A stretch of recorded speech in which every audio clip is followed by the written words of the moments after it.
அன்றே என்றன் ஆவியும் உடலும் உடமையெல்லாமும் குன்றே அணையாயன ஆட்கொண்ட போதே கொண்டிலையோ என்றோர் இடையூறு எனக்கு உண்டோ என் தோள் முக்கன் எம்மானே நன்றே செய்வாய் பிழை செய்வாய் நானோ இதற்கு நாயகமே கருணை பொழி திருமுகத்தில் திருநீற்றுணுதலும் கண்டாரை வசப்படுத்த கனிந்த வாயழகும் பெருமை தருதுறவோடு பொறையுளத்தில் பொறுத்தே பிஞகனார் மலர்த்தாள்கள் பிரியாத மனமும் மறுவினர்கள் அகலாத ஞானமே வடிவாம் வளர்துரை செய் சிவஞான மாமுனிவன் மலர்த்தாள் ஒரு பொழுதும் நீங்காமல் எமது உளத்தில் சிரத்தில் ஓதிடும் நாவினில் என்றும்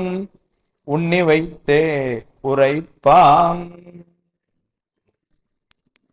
பெருந்துறையில் சிவபெருமான் அருளுதலும் பெருங்கருணை பெற்றி நோக்கி கரைந்து கரைந்து இரு கண்ணீர் மலைவார துரிய நிலை கடந்து போந்து திருந்து பெரும் சிவபோக கொழுந்தேறல் வாய்மெடுத்து தேக்கி செம்மாந்து இருந்தருளும் பெருங்கீர்த்தி வாதோரடிகள் அடியினைகள் போற்றி எழுதரு மறைகள் தேரா இறைவரை எல்லில் கங்குள் பொழுதரு காலத்தென்றும் பூசனை விடாது செய்து தொழுதுகை தலைமீதேற துளும்பு கண்ணீருள் மூழ்கு அழுது அடி அடைந்த அன்பன் அடியவர்க்கு அடிமை செய்வான்.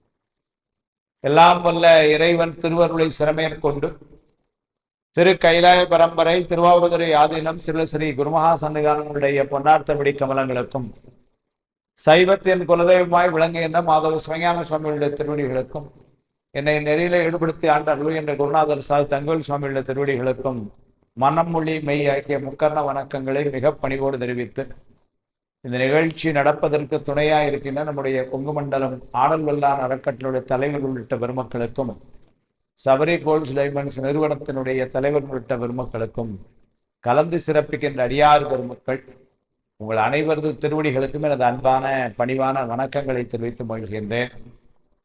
கிட்டத்தட்ட 47 வாரமாக கடவுள் மாமுனிவர் அருளி செய்த திருவாதவூரர் புராணத்தை சிந்திப்பதற்கான திருவருள் நமக்கு கிட்டியது. வாதவூரருடைய வரலாற்றை எல்லாம் கடவுள் மாமுனிவர் கிட்டத்தட்ட 550 பாடல்கள்ல, சரியா சொன்ன 545 பாடல்கள்ல நமக்கு தந்த வரலாற்றை எல்லாம் கிட்டத்தட்ட 1.5 ஆண்டு காலமாக இதே இடத்திலே இதே வேளைகளிலே சிந்திப்பதற்கு ஒரு பெரிய வாய்ப்பு பெற்ற நாம் அந்த வாதவர் பெருமானை சிந்தித்ததனுடைய வாயிலாக தொடர்ந்து அவர் அருளி செய்த திருவாசகத்தை சிந்திப்பதற்கு ஒரு வாய்ப்பு கிடைச்சிருக்கு. அடியார்களை வழிபாடு செய்தா சுவாமி கிடைப்பான், சுவாமியை வழிபாடு செய்தா அடியாரை காட்டுவாங்க, ரெண்டும் சொல்றாரு. இதுல யாரை வழிபடி யாரு செஞ்சா அப்படிங்கிறதுல சேக்கலார் சுவாமிகள் என்ன பண்றார், ஞானசம்பந்தர் போனதுல சொல்றார். ஞானசம்பந்தர் திருக்காலத்துக்கு போனார், அங்க போய் போல யாரை வழிபட்டாருங்கிறார். நேர போய் காலத்தியப்பரை தான் வழிபாடுவார்.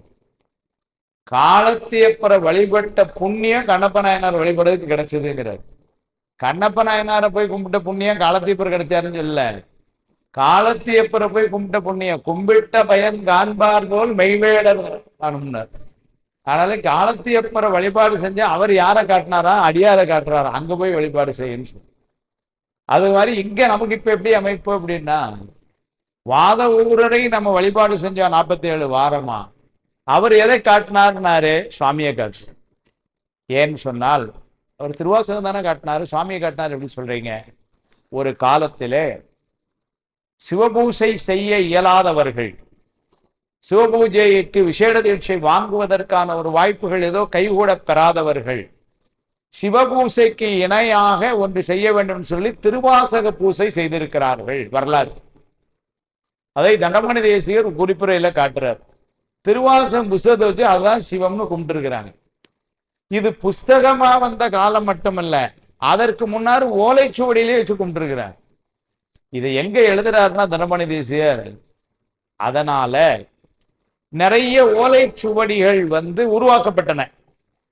இப்ப நிறைய பேர் படிக்கிறதுனா புஸ்தகம் நிறைய 1000 அடிக்கிறோம், 5000 அடிக்கிறோம், 10,000 அடிக்கிறோம், நிறைய வித்துதுன்னா. அது மாதிரி நிறைய பேர் திருவாசக பூசை பண்ண நினைக்கிறதுனால எனக்கு ஒரு சோடி வேணும், உனக்கு ஒரு சோடி வேணும்னு எழுதி எழுதி கொடுத்துருக்காங்க. இப்படி எழுதுகின்ற காலத்து பாட பேதங்கள் உருவாகினங்கிறார்.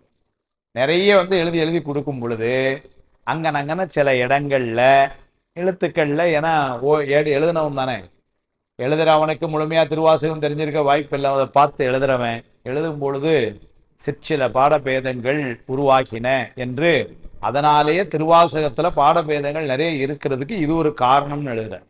திருவாசகமே பூசையாக இருந்த காலத்து ஓலைச்சுவடிகள் பன்னிடமாக இவ்வாறு எழுதப்பட்டதனால, அதனால என்ன ஆயிடுச்சு அப்படின்னா, நிறைய ஓலைச்சுவடிகள் உருவாகும் பொழுது இப்படியெல்லாம் வாய்ப்புகள் இருந்திருக்கலாம் என்று தண்டமணிதீசர் எழுதுறார். அந்த பாடபேதம் ஒரு பக்கம் இருக்கட்டும், நமக்கு என்ன செய்தி தெரியுதுன்னா, அப்ப ஒரு காலத்துல திருவாசகத்தை வச்சு சுவாமியா நினைச்சு பூஜை பண்ணியிருக்காங்க. அதுதான் செய்தி.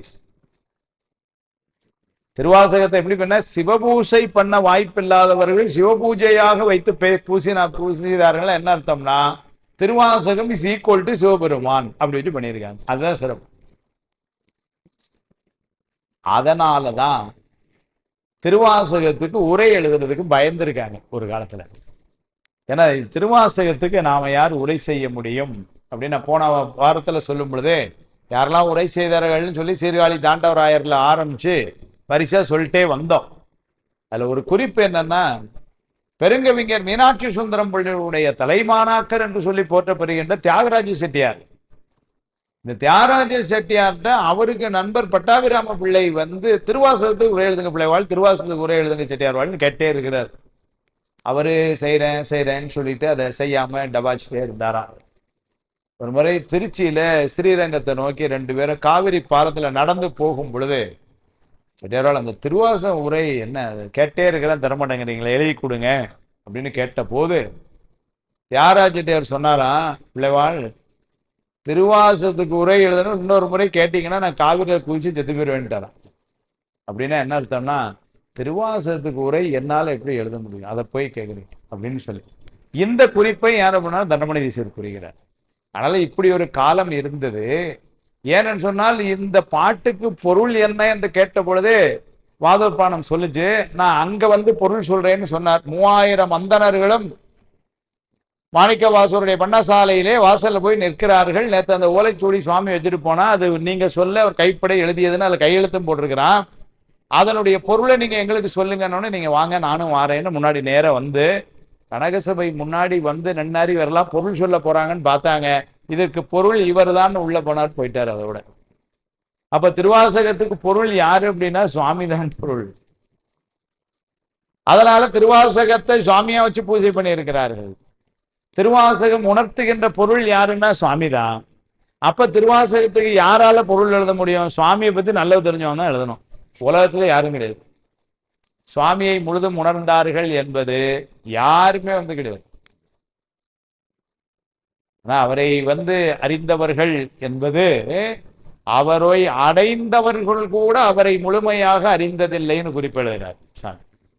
அதனால சுவாமியை முழுதும் உணர்ந்தார்கள் யாருமே கிடையாது. முழுதும் உணர்ந்துங்கிறது ஒரு உணர்ந்துன்னு சொல்லிட்டாலே ஒரே பொருள் அது சுவாமிக்கு தான் பொருந்தும். அதனாலதான் கந்த புராணத்துல முருகப்பெருமானை பற்றி ஒரு குறிப்பை சுவாமி சொல்றார். நானும் முருகனும் வேறல்ல அப்படின்னு சொல்லி அம்பாள்கிட்ட சுவாமி சொல்றார். அந்த இடத்துல ஒரு வார்த்தை போட்டாரு. முருகப்பெருமான் என்ன சொன்னாரு? யாவையும் உணர்ந்தான். யாவையும் உணர்ந்தான் அப்படின்னா அது சுவாமிக்கு மட்டும்தான் பொருந்தும். அப்படின்னா நானும் முருகனும் ஒண்ணுதான். ஆதலின் நமது சக்தி அருமுகன் அவனும் யாமும் பேரகம் என்றால் நம்போல் பிரிவிலன் யான்பம் நின்றான். ஏதமில் குழவி போல்வான் யாவையும் உணர்ந்தான் சீரும் போதமும் அழிவில் வீடும் போற்றினருக்கு அருளவல்லான். முருகப்பெருமான் முக்தி இன்பம் கொடுப்பான். அப்படின்னா முக்தி இன்பம் கொடுக்கறது சுவாமி மட்டும் தான் செய்ய முடியும். அங்க சொல்லும் பொழுது தனக்கே உரித்தான இது சிறப்புகளை எல்லாம் முருகப்பெருமானுக்கு உண்டுன்னு சொன்னதுல ஒண்ணு அவன் முக்தி கொடுப்பான்னாரு, இன்னொன்னு அவன் யாவையும் உணர்ந்தான்னார். அதனால யாவையும் உணர்ந்தவன் சாமி. அதனால சொல்லிய பாட்டினுடைய பொருள் சுவாமின்னு சொன்னதுக்கு அப்புறம் அதுக்கு யார் பொருள் சொல்ல முடியும்? அதனால இவரே அதை சொல்லி வச்சுட்டு போயிட்டார். சொல்லிய பாட்டின் பொருள் உணர்ந்து சொல்லுவார். அதனால சொல்லிய பாட்டின் பொருள் தெரிந்து சொல்லுவார், சொல்லிய பாட்டின் பொருள் அறிந்து சொல்வார்லாம் இல்ல, சொல்லிய பாட்டின் பொருள் உணர்ந்து சொல்லுவார். ஏன்னா அறிதல் என்ப ஒரு நிலை, உணர்தல் என்பது அதற்கு மேலான நிலை. நிறைய செய்திகள் நம்ம அறிந்திருக்கிறோம், ஆனால் அனுபவித்திருக்கிறோமான்னு சொல்ல முடியாது. அறிதல் அப்படிங்கிறது ஆங்கிலத்தில் சொன்னா அறிதல் எளிமையாக சொன்னா நாலெட்ஜ், உணர்தல் என்பது விஸ்டம் அப்படின்னு இந்த வித்தியாசப்படுத்தினாங்க. அதனால சொல்லிய பாட்டின் பொருள் உணர்ந்து சொல்லுதல் அப்படின்னா சொல்லிய பாட்டினுடைய பொருள் இங்க யாருன்னா சுவாமி தான். திருவாசகத்தினுடைய பாட்டுடைய தலைவன் யாருன்னு கேட்டா சுவாமி தான். அதனால அந்த சொல்லிய பாட்டின் பொருள் சுவாமி, சுவாமியை உணர்ந்தால் அங்கு அவர்கள் செல்வர்கள், அப்படிதான் வந்து குறிப்பெழுதினார். அவர்களுக்கு சிவபுரத்துல இடம் இருக்கு என்று காட்டினார். அதனால அப்பேற்பட்ட மேலான அந்த ஒரு நூலை, ஆனாலும் இப்படி அதற்கு உரை சொல்லவில்லை எல்லாரும் அப்படின்னு சொன்னா, பக்குவத்திலே மேலாக வர வேண்டும் என்று விரும்புகின்ற ஆன்மாக்களுக்கு ஏதோ ஒன்று செய்யணுமே, அதற்காக என்ன பண்ணாங்க, உரை செய்ய வேண்டும் என்று ஒரு முடிவுக்கு வந்தாங்க. அப்படி வந்துதான் தண்டபாணி தேசிகர் உரை எழுதும்போது அதை சொல்றார். தன்னுடைய நண்பர் மெய்யப்பன் என்பவர் என்ன ரொம்ப நாள உரை எழுத சொல்லி கேட்டே இருந்தார். அப்ப நான் வந்து அதற்கு ஒரு குறிப்புரை எழுதலாம் என்று நினைத்தேன். அதை போய் அப்பொழுது இருந்த 21வது குருமாசனங்களிடம் நான் இந்த கருத்தை தெரிவித்த பொழுது அவர்கள் அது ஏன் குறிப்புரை விரிவுரையாக எழுதுக என்று எனக்கு உத்தரவிட்டார்கள். குருநாதனுடைய அருள் அதை முன்வைத்து எழுதுகிறேன் அப்படின்னா இது நானா எழுதலேன்ட்டு திருவாசக உரைக்கு என்ன பேர் வச்சார்னா குரு அருள் விளக்கம்னு போட்டார். ஏன்னா இது குரு அருள் விளக்கம்னா அவனே குருநாதராக வந்து தந்த அருளை விளக்கும் நூல் அது. அப்படியும் குரு அருள் விளக்கம். இங்க நான் இதுக்கு உரை செய்யறேன்னா அது 21வது குருமாசனால் அந்த குருநாதர் தந்த அருள், அதனால குரு அருள் விளக்கம். திருமந்திரத்துக்கு உரை எழுதினாரு, பஞ்சாட்சர தீபம்னு போட்டார் பேர் அதுக்கு ரமணி தேசிகர். திருவாசகத்துக்கு உரை எழுதும்போது குருவருள் விளக்கம் என்று வச்சார். அதனால அந்த குருவருள் விளக்கமாக விளங்குகின்ற அந்த திருவாசக உரை அது வந்து இப்போ இன்னைக்கு வந்து ஆக்சுவலா கிடைக்குது. அது ஒரு நல்ல பாரு. ஏன்னா 1964 வெளியிட்ட புத்தகம் அது. நடுவில் சில காலம் கிடைக்காம இருந்தது. கிட்டத்தட்ட ஒரு 1995 98 இந்த புத்தகம் எங்கேயுமே இல்லை. இப்போ கூட நம்ம சேகரன் ஐயா வந்து எங்கேயோ மடத்துல ஒன்று எடுத்து ஜெராக்ஸ் எடுத்து வச்சு அந்த காலத்துலங்கிறார். அப்படிதான் இருந்தது காலம். ஆனால் அதுக்கப்புறம் அது வந்து வெளியீடு விக்ரமசிங்கபுரத்திலே சிவஞான சுவாமிகள் பேரவை அது முயற்சி எடுத்து வெளியிட்டார்கள். இப்போ பின்னர் திருமணம் வெளியிட்டிருக்கிறார்கள். இப்போ திரும்ப சென்னையிலே சாரா பதிப்பம் வெளியிட்டிருக்கிறார்கள். இப்போ அந்த புத்தகம் வந்து கிடைக்குது. இது வந்து வால்யூம் 1, இதே மாதிரி இன்னொரு வால்யூம், 2 வால்யூம், இப்படி அவ்வளவு விரிவாக வந்து அதற்கு உரை செய்திருக்கிறார் தண்டபாணி தேசிகர். அதனால உரை எழுத வேண்டாம் என்கின்ற ஒரு பாங்கு இருந்த காலத்திலும் நம்மை போன்ற ஆன்மாக்களுக்கு அது கொஞ்சமாவது புரியணுமேங்கிறதுக்காக வந்து உரை எழுதினார்கள். அதன் பிவாவாறு நிறைய உரைகள் நமக்கு கிடைத்தன. அருணை வடிவேல் முதலியாருடைய உரை வந்தது. அதற்கு முன்னர் இவருடைய தண்டபாணி தேசிகருடைய இந்த உரை வந்தது. காலத்தால் முன்னும் பின்னுமாக மறைமலையடிகள் சில பகுதிக்கு உரை செய்தார்கள். வந்து பண்டிதமணி கதிரேசன் செட்டியார் கதிர்மணி விளக்கம் என்று சில பகுதிகளுக்கு உரை செய்தார்கள். இலங்கையைச் சேர்ந்த நவநீத கிருஷ்ண பாரதியார் ஒரு விரிவான உரை செய்தார். இலங்கையைச் சேர்ந்த அருள் அம்பலவானார் என்பவர் உரை செய்தார். சுந்தரமாணிக்க யோகீஸ்வரர் உரை செய்தார். இப்படி நிறைய உரைகள். திருவாசகன் என்று மலேசியாவிலிருந்து ஒருத்தர் உரை செய்தார். இப்படி நிறைய உரைகள். மறைந்த பெரிய புராண உரையாசிரியர் CKS ஐயாவினுடைய உறவினர் சிசு கண்ணாயிரம் ஐயா உரை செய்தார்கள். இப்படி நிறைய உரைகள் இன்னைக்கு நம்ம கையில இருக்குது. அந்த உரையாசிரியர்களை எல்லாம் நினைந்து போற்றி ஒவ்வொரு உரையிலும் ஒவ்வொரு விதமான குறிப்புகள் இருக்கு. சைவ நன்னெறிக்கு பிறழ்ந்தும் சில உரைகள் இருக்கு. அந்த உரைகளை நான் இப்ப சொல்லலை, அது ஒரு பக்கம் இருக்கட்டும். அதனால இந்த நூல் ஆரம்பிக்கும் பொழுது போன வாரம் நாம் வந்து இந்த நூலை ஆரம்பிச்சோம்னு சொன்னா முதல்ல ஒரு துதி மட்டும் சொல்லிட்டு போயிட்டோம். தொல்லை இரும்பிறவி சூழும் தலை நீக்கி அல்லல் அறுத்து ஆனந்தமாக்கியதே எல்லை மறுவா நெறி அளிக்கும் வாதவூர் எங்கோன் திருவாசகம் என்னும் தேன் சொல்லி ஆரம்பிச்சோம். அது யார் பாடினாங்கன்னு கூட தெரியல. அந்த காலத்துல பாருங்க, நிறைய பேர் வந்து எவ்வளவு பெருந்தன்மையா இருந்திருக்கிறாங்கன்னா பாட்டெல்லாம் பாடி வச்சாங்க, தன்னுடைய பேரை எழுதி வைக்கவே இல்லை. நிறைய இடங்கள்ல வந்து அந்த மாதிரி எல்லாம் நமக்கு கிடைத்திருக்கிறது. அந்த மாதிரி இதுவும் வந்து ஒரு பழம் பாடலா இருக்கு, அவ்வளவுதான். யார் செய்தார்கள்னு தெரியல. மாணிக்கவாசகருடைய காலத்திலேயே இருந்து யாராவது செய்திருக்கலாம், அல்லது அவருடைய காலத்துல பின்னர் வந்தவர் செய்திருக்கலாம், அல்லது அந்த நூலை பதிப்பித்தவர்கள் யாராவது செய்திருக்கலாம். யார் செய்தான்னு தெரியல. ஆனா அருமையா சொன்னார் திருவாசகத்தை. தொல்லை இரும்பிறவி, தொல்லைன்னா வந்து எப்ப இருந்து வந்ததுன்னே தெரியாதுன்னு அர்த்தம். தொல்லைன்னா ரொம்ப தொன்மையான. தொல்லை இரும்பிறவி சூழும் தலை நீக்கி, அதாவது அருணையார் உரையில் எழுதுவாரு, தொல்லை இரும்பிறவி நீக்கி தலை நீக்கின்னு ரெண்டா பிரிப்பார். ஏன்னா இந்த பிறவியிலிருந்து நம்ம விடுவித்து இந்த பிறவி வருவதற்கு காரணமாய் இருக்கின்ற ஆணவமலம் என்ற தலையையும் விடுவித்து மூல நோய் தீர்க்கும் முதல்வன் கண்டாய். அப்புறம் சொன்ன அந்த மூல நோய் எதுன்னா இந்த பிறவி நோய். இந்த பிறவி நோய்க்கு மூலமா இருக்கிறது எந்த நோயினாரு? ஆணவமலம்ங்கிற நோய். ஆனாலும் அந்த மூல நோய் தீர்க்கும் முதல்வன் கண்டாய். அப்புறம் சாமி வாக்கு அதை அப்படியே வச்சுங்க சொல்றாரு. சூழும் தலை நீக்கின பிறவி நீக்கி அப்புறம் சூழும் தலை நீக்கி. அந்த இடத்துல தலை என்பது நம்முடைய வினை என்று பொருள் எடுத்துக்கொள்ளலாம். ஏன்னு சொன்னால் நம்மை சூழ்ந்து இருப்பது வினை. அது அப்பர் சாமிகள் தேவாரத்துல பின்னாடி வந்து சொல்றார். ஆரூர் தேவாரம் எங்க சம்பத்தையாதான் பாடுவார் அடிக்கடி. சுற்றி நின்ற சூழ் வினைகள் வீழ்க்க வேண்டிய சொல்லிகே நெஞ்சே துஞ்சா வண்ணம் உற்றவரும் உறுதுணையும் நீயே என்றும் உன்னையல்லால் ஒரு தெய்வம் உள்கேன் என்றும் புற்றரவ கச்சார்த்த புனிதா என்றும் பொழில் ஆரூரா என்றென்றே போற்றான் இல்லேன். பாட்டு திருத்தாண்டகம் இப்படி ஆரம்பிக்கும். பற்றி நின்ற பாவங்கள் பாற்ற வேண்டில் பரகதிக்கு செல்ல ஓர் பரிசு வேண்டில் சுற்றி நின்ற சூழ் வினைகள் வீழ்க்க வேண்டில்னர். அந்த சுற்றி நின்ற சூழ் வினைகள், அந்த அருணையார் தான் உரை சொல்றார். சுற்றி நின்ற வினைகள், அதுக்கப்புறம் சூழ் வினைகள் ரெண்டா பிரிப்பார்.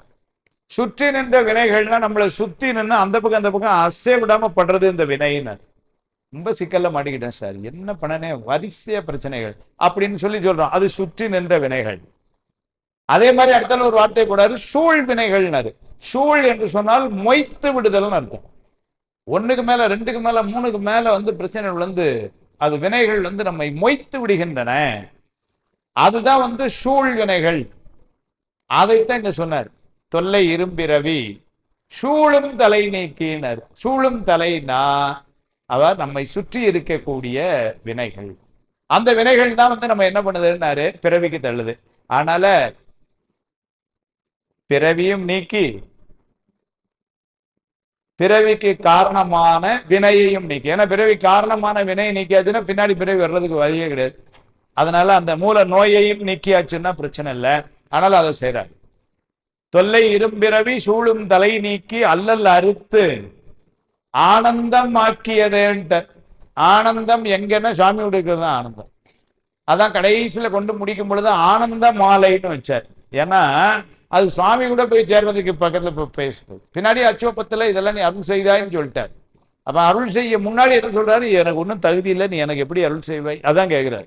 மின்னேர் அணைய பூங்கலல்கள் அடைந்தார் கிடந்தார் வியனுலகம் பொன்னேர் அணைய மலர் கொண்டு போற்றான் என்றார் அமரரெல்லாம் கல்நேர் அணைய மனக்கடையாய் களிப்புண்டு அவலக்கடல் வீழ்ந்த எந்நேர் அணையேன் இனி ஒன்று கூடும் வண்ணம் எம்பாய். நீ அதெல்லாம் கொடுத்தப்பா, ஆனா கொடுத்தாலே நான் அறியலையே, ஏன்னா எனக்கு அவ்வளவுதான் தகுதி. என்னால் அறியா பதம் தந்தாய், நான் அது அறியாதே கெட்டேன். உன்னால் ஒன்றும் குறைவில்லை உடையாய் அடிமைக்கு ஆரன்பேன். பன்னாள் உன்னை பணிந்து ஏத்தும் பழைய அடியாருடன் கூடாது என் நாயகமே பிற்பட்டு இருந்தேன் நோய்க்கு விருந்தாய. அப்ப பழைய அடியாருடன் இருக்கிறதா என்னன்னாரு, அந்த ஆனந்தத்தை அடையிறதுக்கான மார்க்கம். முக்தி நெறி வேணும்னா எங்க போய் இருக்கணும்னாரு, அடியார் திருக்கூட்டத்துல போய் உட்கார்ந்துக்கணும். செவ்வாய்க்கிழமை சாயங்காலம் 5 மணி குமாரசாமி ஹாலில் வந்து உட்கார்ந்துக்கணும். அதான் முக்தி போறது வழி. தம்மை விடுத்து ஆயும் பழைய அடியாருடன் கூட்டி, கந்தர்களும் அப்படிதான் சொல்லுவோம். அதனால பெருமானோட போய் சேர்ந்து இருக்கணும்னா என்ன பண்ணணும்னாரு, இங்க அடியாரோடு சேர்ந்து இருக்கணும். அதான் அதெல்லாம் நீ நான் அப்படி இல்லாம இருந்துட்டேனேன்னு சொல்லி அந்த ஆனந்தம் என்பது அவனுடைய திருவடி அடைதல். அதான் சொல்றார், ஆனந்தம் ஆக்கியதே எல்லை மறுவா நெறி. எல்லை மறுவா நெறினா முடிவில்லாத நெறி எதுனா முக்தி நெறி. எல்லை மறுவா நெறி அளிக்கும் திருவாசகம். அப்ப இந்த முக்தி இன்பத்தை தர வல்லது திருவாசகம். நான் கொஞ்சம் முன்னாடி தான் சொன்னேன், முக்தி இன்பம் சுவாமி தான் தர முடியும்னு சொன்னேன். இப்ப இந்த பாட்டு என்ன சொல்றாரு, திருவாசகம் முக்தி தரும்னாரு. அப்படின்னா திருவாசகம் இஸ் ஈக்குவல் டு சுவாமி. அதான் அர்த்தம். சுவாமி தரக்கூடிய ஒரு பொருளை திருவாசகம் தரும் அப்படின்னா என்ன அர்த்தம், திருவாசகம் தான் சுவாமி. அதனால திருவாசகம் என்னும் தேன் அப்படின்னு சொன்னேன். அது அன்னைக்கு கூட சொன்னேன். தேன் என்று சொன்னால் அது தானும் கெடாது, தண்ணில் விழுந்த பொருளும் கெடாது, பாதுகாக்கும்னு தான் பெரியவங்க எல்லாம் எழுதினாங்க. எங்க குருநாதர் சொல்லுவாங்க, தேன் என்பது உணவாகவும் இருக்கும் மருந்தாகவும் இருக்கும். இந்த உலகில் இன்பங்களை எல்லாம் நம்ம அனுபவிக்கின்ற காலத்தில் இந்த திருவாசகம் நமக்கு உணவாகவும், பின்னர் இந்த பிறவி நீங்குவதற்கு நோய், இந்த பிறவி என்கின்ற நோய் நீங்குவதற்கு மருந்தாகவும் இருக்கும். அதனால தேன். தொல்லை இரும்பிறவி சூழும் தலை நீக்கி அல்லல் அறுத்து ஆனந்தம் ஆக்கியதே எல்லை மறுவா நெறியழிக்கும் வாதவூர் என்போன் திருவாசகம் என்னும் தேன். இதான் முதல்ல பாயம். சொல்லிட்டு இப்ப நூலுக்குள்ள போறார்.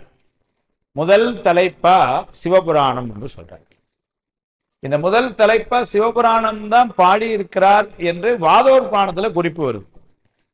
திரு அம்பல சருக்கத்துல, ஏன்னா எல்லாருக்கும் வாதவூர் புராணம் தெரியும். இப்போ எல்லாம் முடிஞ்சு மண் சுமந்த சருக்கம் எல்லாம் முடிஞ்சு பந்திப்பாட்டி எல்லாம் மேல போனதுக்கு அப்புறம் மன்னர் இவரை நீங்க இந்த நாட்டை ஆளுங்கன்னு கேட்க, இவரில் அதெல்லாம் எனக்கு வேண்டாம், என்னை அப்படியே இந்த அளவோட விட்டுருங்க அப்படின்னு சொல்லி திருப்பெருந்துறையில கொண்டு என்னை விட்டுருங்கன்னு. அதனால திருப்பெருந்துறையில உட்கார்றார். மந்திரியெல்லாம் இல்லை, எல்லாம் ஒன்றும் வேணான்னு சுவாமிக்கு அடியாரம் உட்கார்றார். அங்க சுவாமி இருக்கிறார். இவ்வளவு நடந்ததுக்கு அப்புறம் சுவாமி திருப்பெருந்துறையில் இருக்கார். இவர் பார்க்கிறார், பேசுறார். அப்போ சுவாமி சொல்றார், நீ கொஞ்ச நாள் இங்க இரு, அதன் பின்னர் நான் சொன்னதுக்கு அப்புறம் இந்த தலங்கள் எல்லாம் வழிபாடு செய்து தில்லைக்கு தில்லையில உனக்கு ஒரு வேலை வச்சிருக்கிறேன், புத்தரை வாதில் வென்று, அதன் பின்னர் நான் உனக்கு முக்தின்பம் தருகிறேன் அப்படின்னு சொல்லிட்டு சாமி போறார். அப்படி திருப்பெருந்துறையில இருந்த காலத்து இந்த சிவபுராணத்தை பாடார். அப்பதான் அவர் உடனே பாட ஆரம்பிக்கிறார். அப்படிதான் வாதப்பான சொல்லுது. வெண்பிறை முடித்த வேணி, வெண்பிறை முடித்த வேணினா சந்திரன தலையில வச்சோம், வேணின்னா அது சடை. வெண்பிறை முடித்த வேணி விண்ணவர் அன்பிலாத பண்பினர் எனினும் தன்னை பாடினார்க்கு இறங்கும் என்றே. சுவாமியினுடைய கருணை என்ன சொல்றார்? மாணிக்கவாசகர் ஒரு கருத்து சொல்றார். திருவாசகம் பூராவுமே அவர் ஒரு கருத்து சொல்லிட்டு வர்றார். என்ன கருத்து சொல்லிட்டு வர்றாருன்னா, சுவாமி வழிபாடு செய்தல் அப்படிங்கிறதுக்கு இன்றியமையாத தேவை என்ன அப்படின்னா அன்புன்னு.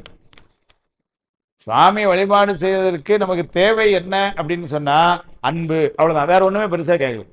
அவ்வளவு பூ கொண்டு போட்டேன், இவ்வளவு பால் அபிஷேகம் பண்ண, அதெல்லாம் அதுக்கப்புறம் அதெல்லாம் செய்யணும், செய்ய வேண்டாம்னு சொல்ல, செய்யணும். ஆனா அதெல்லாம் செய்யறதுக்கு முன்னாடி என்ன இருக்கணும்னாரு, அதெல்லாம் செய்யறதுக்கு அன்பு இருக்கணும். இல்ல சாமி மாதிரி என்பே விறகாய் இறைச்சி அறுத்திட்டு பொன்போர் கணலில் பொரிய வறுப்பினம் அன்போடு அகம்புழைவார்க்கன்று என்போன் மணியினை எய்த ஒண்ணாதேன்னு திருமந்தன். என்பே விறகாய் இறைச்சி அறுத்திட்டுங்கிறது இந்த உடம்பை உடம்புல உள்ள எலும்பெல்லாம் எடுத்து அதை விறகு மாதிரி எரிச்சு இந்த சதை பிண்டங்களை எல்லாம் வறுத்து, அப்படி உடம்ப வறுத்துனா கூட அன்பு இல்லைன்னா சாமி கிடைக்க மாட்டான். என்பே விறகாய் இறைச்சி அறுத்திட்டு பொன்போர் கணலில் பொரிய வறுப்பினம் அன்போடு அகங்குழைவார்க்கு அன்றி என்பொன் மணியினை எய்த ஒண்ணாதே. அன்பு இல்லைன்னா சுவாமி வரமாட்டான். அப்ப எவ்வளவு பெரிய வழிபாடு செஞ்சாலும் இன்றியமையாத தேவை என்னன்னாரு அன்பு. பெரும்புலர் காலை மூழ்கி பித்தற்கு பத்தராகி அரும்புடு மலர்கள் கொண்டு ஆர்வத்தை உள்ளே வைத்தனர். அந்த ஆர்வம் அன்பு. அப்புறம் என்ன சொன்னார் பாருங்க, விரும்பி நல் விளக்கு தூபம்ங்கிறார். அன்பு இருந்தா தானே விருப்பம் வரும் சொல்றார். யோகத்தை சொல்லும்போது அப்படிதான் சொல்றார். காயமே கோயிலாக கடிமனம் அடிமையாக வாய்மைய தூய்மையாக மனமணி லிங்கமாக நேயமே நெய்யும் பாலா நிறைய நீர் அமையாட்டின. நேயம்னா அன்பு. அதனால அந்த அன்போட சுவாமிக்கு உள்ள நீங்க நீர் ஆட்டி அபிஷேகம் செஞ்சு பாலால அபிஷேகம் செஞ்சு சுவாமி அதுக்கு இருக்காங்கிறார். அப்ப அதுக்கெல்லாம் அடிப்படை தளம் என்னன்னா அன்பு. நான் போன வகுப்புல கூட சொன்னேன், அவர் ரொம்ப உருகிற விஷயம் ரெண்டு அப்படின்னு சொன்னேன். அதுல ஒண்ணு என்ன அப்படின்னா, தகுதி இல்லாத என்னை நீ ஆட்கொண்டா என்ற ஒரு உருக்கம். திருப்பெருந்துறையிலே ஆட்கொண்ட பின்னர் தில்லைக்கு வா என்று சொல்லி மறைந்துட்ட, திரும்ப அவனை போய் சேர்த்து வரைக்கும் உள்ள உருக்கம். அதே மாதிரி ஒரு உருக்கம் இதோட சார்ந்த ஒரு உருக்கம் என்ன செய்வார்னா, இப்ப உன்னை வழிபாடு செய்யணும்னா அன்பு தான் முக்கியம், அது எனக்கு நல்லா தெரியுது, ஆனா என்கிட்ட அந்த அன்பு இல்லையே அப்படின்னு சொல்லி உருகிறார். அந்த அன்பு இல்லையே, அந்த அன்பு இல்லைனாலும் நீ என்னை ஆட்கொண்டாயே, அதான் சொல்றாரு. நான் உன் மேல அன்பு வைக்கல அப்படின்னு வெளிப்படையாக சொல்றாரு. அதெல்லாம் நம்பருட்டு சொன்னது. அவருக்கா அன்பு இல்லை, மாணிக்கவாசகர் அன்பு வைக்கலைன்னு சொல்ல முடியுமா? இல்லைங்களா? நம்பொருட்டு கருணையினால அந்த பெரியவங்க என்ன பண்ணிருக்காங்க, அத நமக்கு சொல்ற விஷயங்கள் எல்லாம் என்ன பண்ணிக்கிறாங்கன்னா அவங்க எடுத்துக்கிட்டாங்க பொறுப்பை. நமக்கு சொல்ற விஷயங்கள் எல்லாம் என்ன பண்ணிப்பாங்கன்னா தன்னுடைய நெஞ்சத்துக்கு சொல்ற மாதிரி சொல்லுவாங்க. தந்தையார் தாயார் உடன் பிறந்தார் தாரமார் புத்திரரார் தாம் தாமாரே வந்தவாறு இங்கனே போமாறு ஈதோ மாயமாம் இதற்கேதும் மகிழ வேண்டாம் சிந்தையீர் உமக்கொண்டு சொல்ல கேண்மேன்னர். தனக்கு சொல்ற மாதிரி, இது அவ்வளவு நமக்கு சொன்னது. அப்புறம் சாமி சிந்தையீர் உமக்கொன்று சொல்ல கேள்வின் திகழ்மதியும் வாளரவும் திளைக்கும் சென்னி எந்தையார் திருநாமம் நமசிவாயம் என்று எழுவார்க்கு இருவிசிம்பில் இருக்கலாமே தேவலாம். அப்ப சொன்னது யாருக்குன்னா நமக்கு சொன்னது. ஆனா என்ன பண்றாரு, நேர கூப்பிட்டு உங்களுக்கு தான் சொல்ல, நல்லா கேளுங்க அப்படின்னு சொல்லல, தன்னுடைய நெஞ்சத்துக்கு சொல்ல முடியும். அப்படியா அருளாளர்கள் எப்பவுமே பார்த்தீங்கன்னா பெருமையான விஷயம் வரும்பொழுது என்ன பண்ணிட்டாங்க, என்னையெல்லாம் ஆட்கொண்டான் ஏன்னு தெரியல அப்படிங்கிறாங்க. அதே மாதிரி வந்து அந்த ஆட்கொள்ள வேண்டிய தகுதி நமக்கெல்லாம் வரணுங்கிறதுக்காக அந்த இல்லாத தகுதியில என்ன பண்ணாங்க, தனக்கு இல்லை என்று ஏற்றுக்கொள்ளுது. ஒரு சாமிகள் எப்பேற்பட்டவர், அவர் சொல்லார் கடைசியில திருப்புகலூர்ல பாடும் பொழுது, வென்றிலேன் புலன்கள் ஐந்துங்கிற இந்த 5 புலனைத்தான் என்னால வெல்லவே முடியலங்கிற. அது யாருக்குன்னாரு, முழுக்க முழுக்க நமக்கு. சார் சுகர் இருக்குன்னு நல்லா தெரியுது, மைசூர்பா பார்த்தோன்னே ஒன்று சாப்பிட்டுக்கலாம்னு அந்த நாக்கு சொல்லுதில்ல, அதை மீற முடியலல்ல. காலையில் ஒரு டம்ளர் காப்பி குடிக்காம இருக்க முடியுதம்மா? அடுத்த வாரம் திருவாசம் வர்றதுன்னா காப்பி குடிக்காம வாங்கன்னு சொன்னேன்னு வச்சுக்கோங்க, நானும் முத்துராஜன் மட்டும்தான் இருப்போம் இங்க. புலன்களை நமக்கு வெல்லுது கடினம். அவர் என்ன பண்ணார் பாருங்க, தம்மேலே ஏத்திக்கிறார். வென்றிலேன் புலன்கள் ஐந்தும் வென்றவர் வளாகம் தன்னுள் சென்றிலேன் ஆதலாலே சென்னறி அதற்கும் செய்யேன் நின்றுளே திரும்புகின்றேன் ஈசனேன் ஈசனையோ இன்றுளேன் ஆலையிலேன் என் செய்வான் தோன்றினேனேங்கிறார். அதனால வந்து அதெல்லாம் வந்து அவங்க சொல்றது யாருக்குன்னா, சிந்தையீர் சொல்றேன், நெஞ்சே உமக்கொண்டு சொல்றேன் அப்படின்னா அது நம்பொருட்டு சொன்னது. அதே மாதிரி மாணிக்கவாசர் என்ன பண்றாரு, சுவாமிகிட்ட போய் ரொம்ப புலம்புறாரு. என்ன சொல்லி புலம்புறாரு பாரு, அன்னைக்கே நான் சொன்னேன், உருக்கம்ப்பா. என்ன சொல்றாரு, மானே நீ என்னை ஆட்கொள்ள வேண்டும்னா ஒரே ஒரு தகுதி தான், வேற என்ன, நீ ஆட்கொள்ளனா நாங்க என்ன சூக்கேஸை கொண்டு பணமா கொடுக்கணும் வந்துட்ட, ஒண்ணும் கிடையாது. அன்பு வச்சா நீ ஆட்கொள்ள போற, ஆனா அந்த அன்பு என்கிட்ட இல்லையப்பா.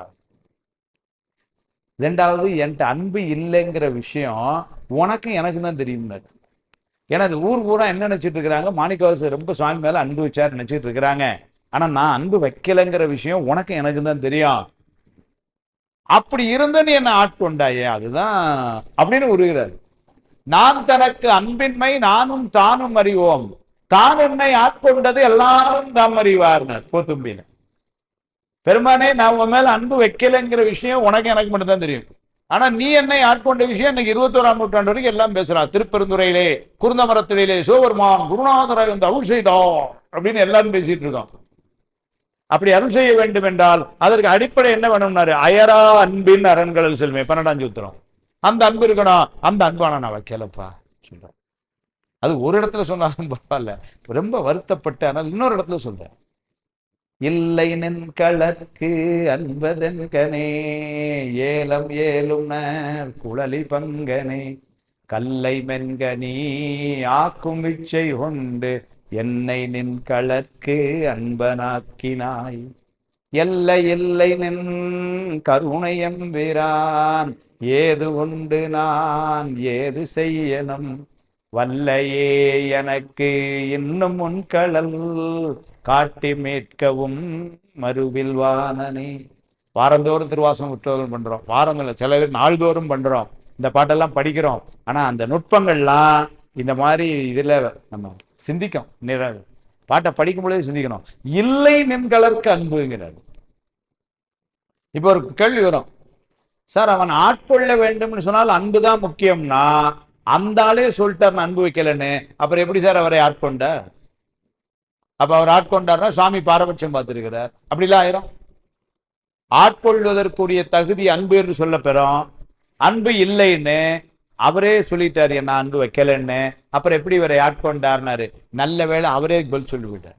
திருச்சேதத்தை சொல்றாரு, நான் பெருசா சாமி மேல அன்பெல்லாம் வைக்கல அவர் சொல்றாரு. ஆனா என்ன பண்ணேன், போற போக்கல நான் சாமிக்கு அன்பன்னு ஒரு வார்த்தையை சொன்னேன், அதுக்காகவே நான் என்னை ஆட்கொண்டா அவ்வளவு கருணை அவனுக்குங்கிறது. நான் பெருசா அன்பெல்லாம் வைக்கல, ஆனா அன்பன்னு சொன்னேன், சொன்னதுக்கே என்னை ஆட்கொண்டாங்கிறார். ஆய நான் மறையவனும் நீயே ஆதல் அறிந்து யான் யாவரினும் கடையனாயன் ஆயனேன் ஆதலையும் நோக்கி கண்டு நாதனே நான் உனக்கு ஓர் அன்பர் என்பேன் ஆயினேன் ஆதலால் ஆண்டு கொண்டாய் அடியார்தாம் இல்லை என்றினர். ஏம்பா இந்த புதுசா கட்சி ஆரம்பிச்சாங்கன்னு வச்சுக்கோங்க, நீங்க போய் உறுப்பினரை கேட்டீங்கன்னா மாவட்ட செயலாளர் பதவியை கொடுப்பான், ஏன்னா ஆளே இல்லை அவன்கிட்ட. அது மாதிரி உங்க கட்சிக்கு ஆளே இல்லையான்னு கேட்கிறாரு. அடியார்தாம் இல்லை அன்றி மற்றொரு பேயனேன், இதுதான் என் பெருமை என்றே எம்பெருமான் என் சொல்லி பேசுகிறேன் என்பர். அதனால அன்பன் சொன்னதுக்காக ஆட்கொண்டான், அவ்வளவு கருணை சாமி. அதனால அந்த அன்பை அடித்தளமா வைத்து அதை தான் இந்த நூல்ல ஆங்காங்க அவர் சொல்லுகின்ற இந்த புலம்பல்கள் எல்லாம் முதல்ல எங்க இருந்து ஆரம்பிக்கிறாரு சுவாமி. அன்பு இல்லைன்னா கூட பரவாயில்லையா, சுவாமிகிட்ட போய் பாடினா சுவாமி அருள் புரிவானா, அந்த கருத்தை சொல்றாரு வாதோர்பாணன். அன்பு தான் இருக்கணும். சரி சார், ஒருவேளை வரமாட்டேங்க சார் அன்பு, என்ன பண்ண கடையிலயா வாங்க முடியும், அது மனசுல வரமாட்டேங்க எனக்குலாம். அதனால என்ன பண்ணாரு, பரவாயில்ல தம்பி உனக்கு அன்பு வரலங்க வா. இவரே ஒரு வழி சொல்லி கொடுத்தாரு. என்னன்னாரு, நீ அடியாரா இருக்க உனக்கு தெரிய மாட்டேங்க, பரவாயில்ல அடியார் மாதிரி ஒரு நடிக்கவாது செய்யுது. அவர் தான் சொல்லி கொடுத்தாரு. நாடகத்தால் உன் அடியாருக்கு ஒரு நடித்து நான் நடுவே வீடகத்தை புகுந்திடுவான் மிகப்பெரிதும் விரைகின்றேன். ஆடகச்சை மணிக்கொண்டே இடையரா அன்பு உனக்கு என் ஊடகத்தை நின்று உருக தந்து அருள் என் உடையான. அப்ப அந்த அன்புங்கிறது எப்படி வரணும்னாரு, சுவாமி கொடுத்துதான் வரணும். அதனால சுவாமி எவ்வளவு கருணையா வாதப்பணத்தை சொல்றாரு. அந்த அன்பு தான் இருந்தா ஆட்கொள்வான். சரி, ஒருவேளை அன்பு வரலன்னாலும் அன்பு வராதவங்களும் என்ன செய்யலான்னாரு, சுவாமிகிட்ட போய் பாடினா அருள் செய்வானும். அது சொல்றாரு.